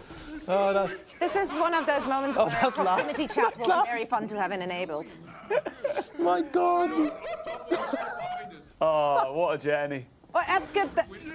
That's good focus fire there, though, obviously, because Stride was clicking heads left and right, right? Yeah. Like, I Yeah. thought he's going to single-handedly take down the entire team. At range. Snipe everyone. Yeah. Yeah. At range, he was dominating for sure. Yeah. But then he shot someone, but didn't kill him or her, or that, I don't know who who shot was shooting. So then they could rise again, right? Yeah. So we have declared a winner officially, but these guys all love They're the game. actually still going. They Like, love the this is game that live much. right They are now. not. Yeah, they won't give it up. They are not booting down. They are going to keep on fighting. And he's getting worked right now. He is getting worked. Getting worked right Oh, so now he's doing the same back. Okay. Yes. The revenge arc is going really strong. The salty knife fighting. Yeah. One thing for sure, they had a lot of fun. They seem to Absolutely. have They had a lot of fun, which is what matters. That is cool. It's cool to see them use all the tools at their disposal as well. Yeah. I bet it is. Yeah, they went melee. There was some abilities. There was some. There's a whirlwind in there for crowd CC. It's cool. Also, they're using the environment, the jumping off, they're using verticality, Yeah. right? So, like, there's we can take away a lot from this battle. Yeah, absolutely. See the purple eyes? That's the spice pressions. So cool. I honestly, The ganking. June the 10th cannot come quick enough. Yeah. Yeah, it's gonna be super fun. I can't And wait. for the Xbox and PS5 players out there, it will eventually come there too. Yes, by the end of next year, or before the end of next year, we have said that we will have a console Soon version. TM, I love that. Super sick. Yep. Also, the winning team here will get a pretty sick trophy, we've been told as well. Oh, So, cool. Yeah. There's a It's trophy, a golden nice. thumper. Oh, they get it, right? They get Yeah. the golden thumper. That's They get a golden awesome. thumper for it. Oh. So Tyler will get it shipped out to him in the post. And he will- Hand he will- delivered. He will have that golden thumper proudly on display in his streaming setup, I'm sure of it. Well deserved. Well-deserved win. They're not even taking their loot. They don't care. Look, things are starting to close down here. Like I keep saying, I don't want this show to end, but I'm having a wonderful time. You guys stay here because I do want to wrap things up after this. Should we go to PAX East one more time to go Yeah, see let's our do it. wonderful colleague Jackie G?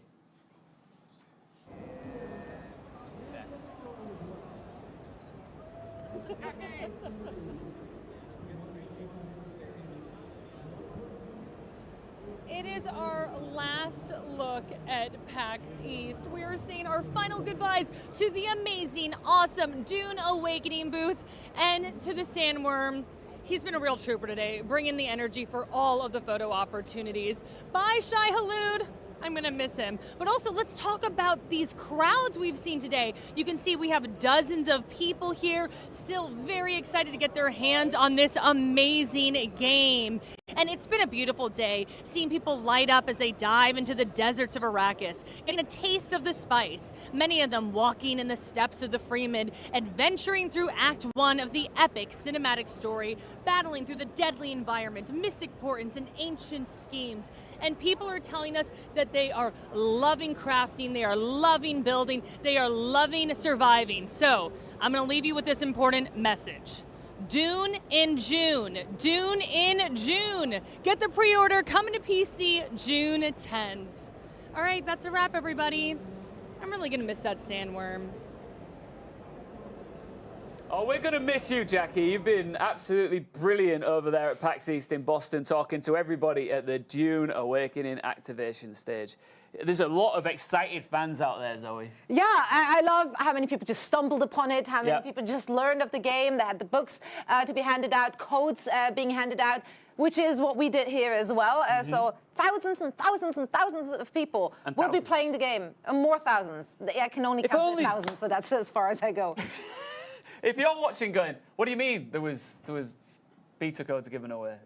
Is there any left? Are there any left, guys? You know, you're the developers. Have we got any more left? I have no idea. Okay, do you know, Zoe? Yeah, they're right here. Are they coming? We do have some left. I have it on good authority. Get ready. Bada bing, bada boom. Get your beta weekend stream key right now. This is our last giveaway. All you got to do is use this password. And where do they go, Zoe? At this URL. So this password. Yeah, at globallandparty.com. That's where you have to type in the password, and then you might be able to grab your beta key right now. So all the cool things that you got to see today, you get to experience at home as well, alone or potentially with your friends if they got lucky too.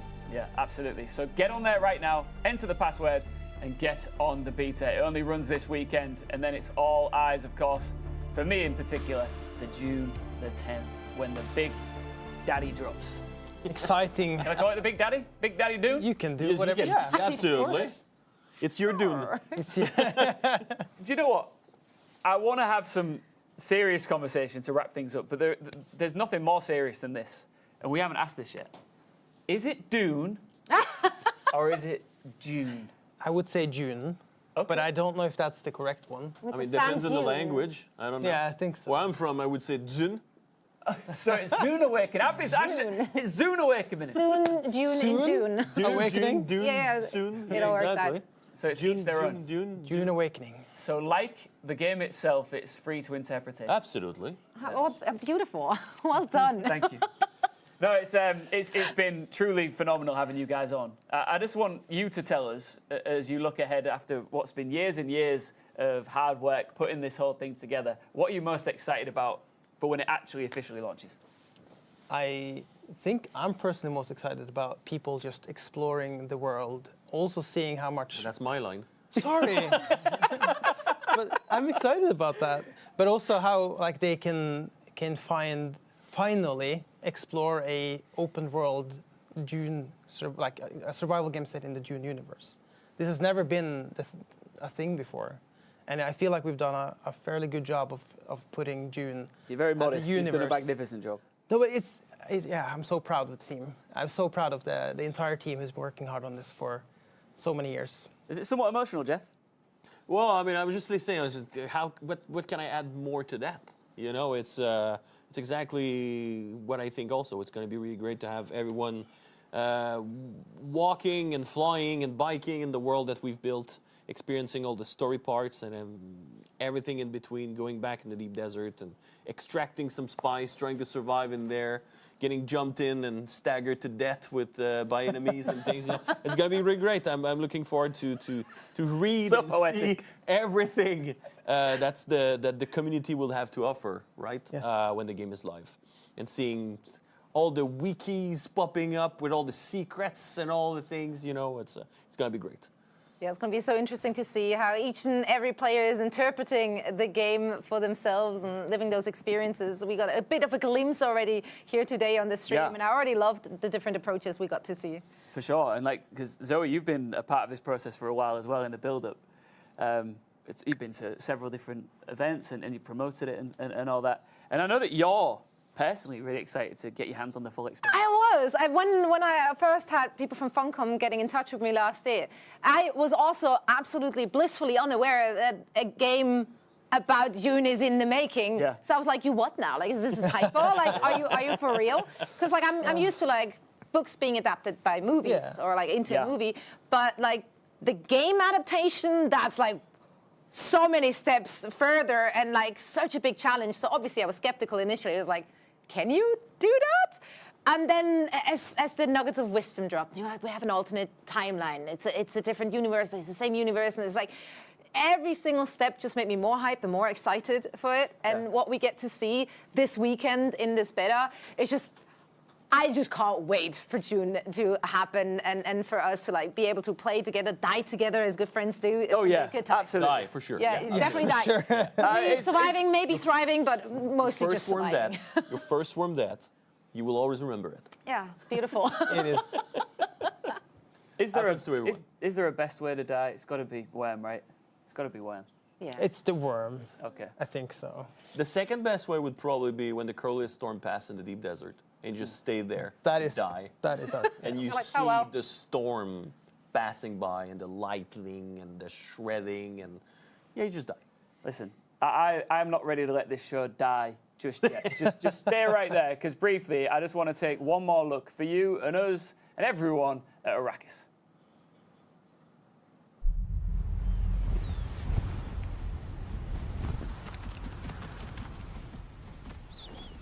So then, you're not quite dead. Great plots are afoot in the Imperium. And the currents of intrigue run deeply. You will go to Arrakis as our agent. You have one task. Find the Fremen. Wake the sleeper.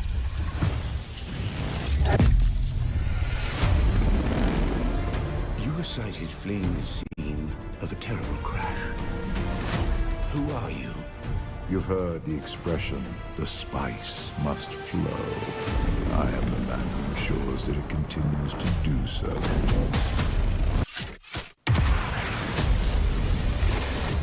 I dreamed of you. Burst in fire. Twin comets in the sky. The seer of lies. I am terrified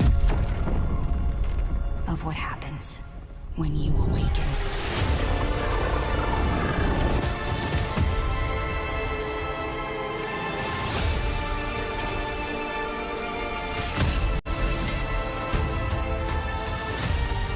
We've all lost our way. You can complete the mission.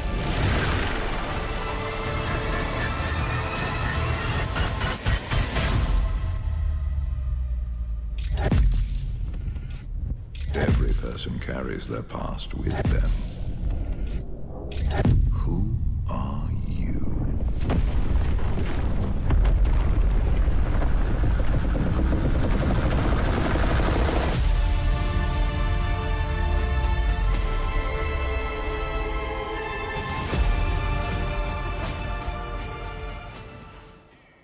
Check, goosebump check. We all got him? Oh, I got them. We all got him? I got them. I've seen You that video still get 'em? 70 times. Yeah. It's still good. gets you. Still The good. voice acting is so good too. So good. The casting of the voice actor is just like Chef's kiss. actually a chef's kiss. Yeah. So take us back to with the first time you see that trailer, that's gotta be mad, right? It's gotta be crazy. Yeah. Every time the marketing team drop a trailer in our internal Slack channel, it's just so good. Every time. Every single video they make are so good. I also love that, like, obviously, like, you have those cinematic trailers and you're like, oh man, this is so cool. And then obviously the gameplay is never like the cinematic trailer, but you have so many great cutscenes which really like drag you back into that and are giving me the chills as well whilst I'm playing through it. Yes, There's a bunch of cutscenes in the game, and a lot of them were in this Yeah, for a survival game, there's a lot of narrative and cutscenes and story and all of that in game also, which is great. How much do you guys play it? I have so many have hours. 2,000 hours. I have 1,008 or 900 hours. Or something. But who's counting? 8 or 9. Yeah, exactly. I have around 2,000. Yeah, absolutely. Yeah. I know every detail in the. It's addictive. It is. Yes. I think there's good reason for this, but I just want to take one more look at Tyler, laughing Good along, joy.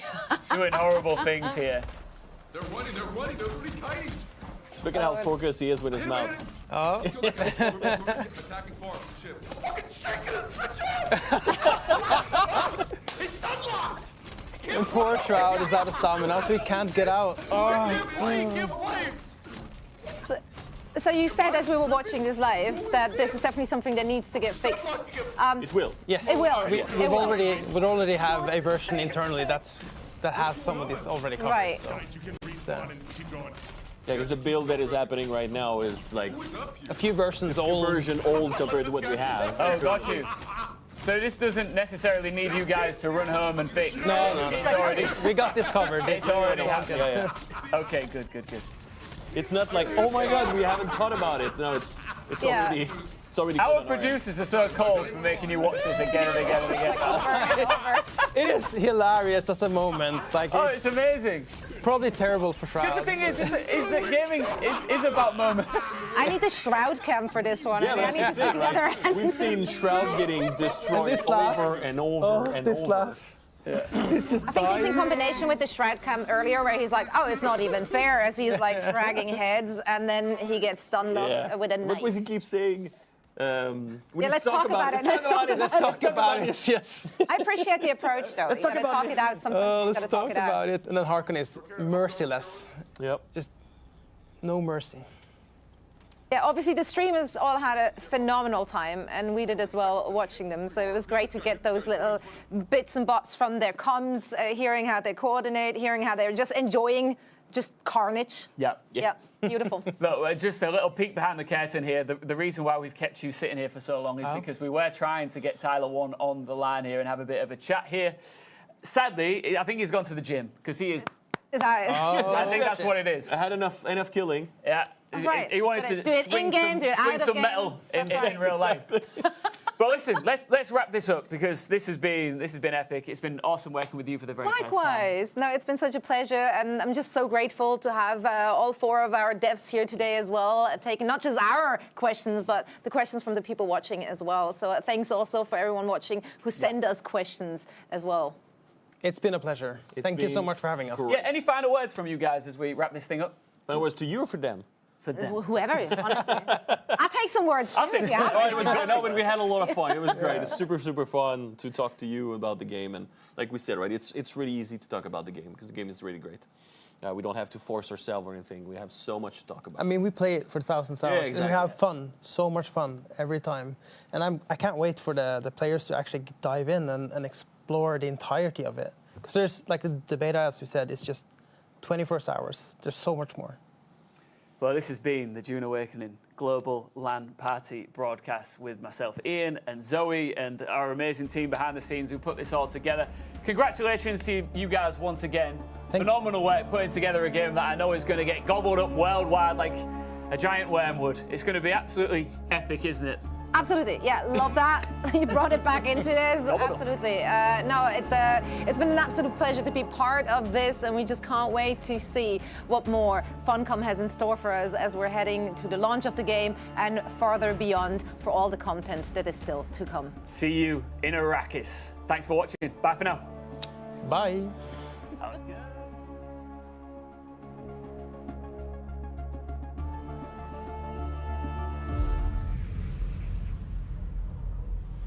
Few survive this world.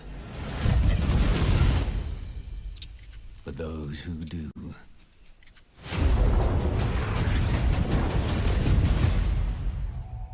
awaken.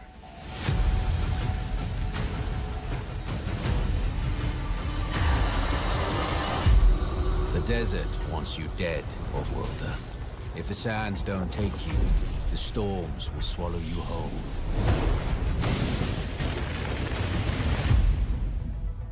But you don't have to walk this path alone. In every danger, there is opportunity. The foundation of something greater. A power waiting to be harnessed. Desert power. Some claim to rule this planet. But Arrakis is yours to explore. To fight for. To conquer.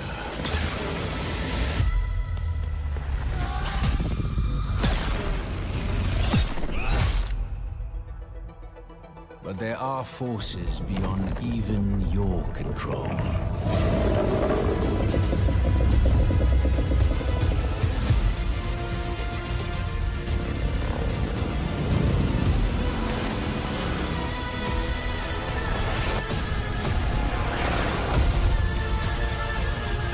Master Arrakis, and it will open your mind.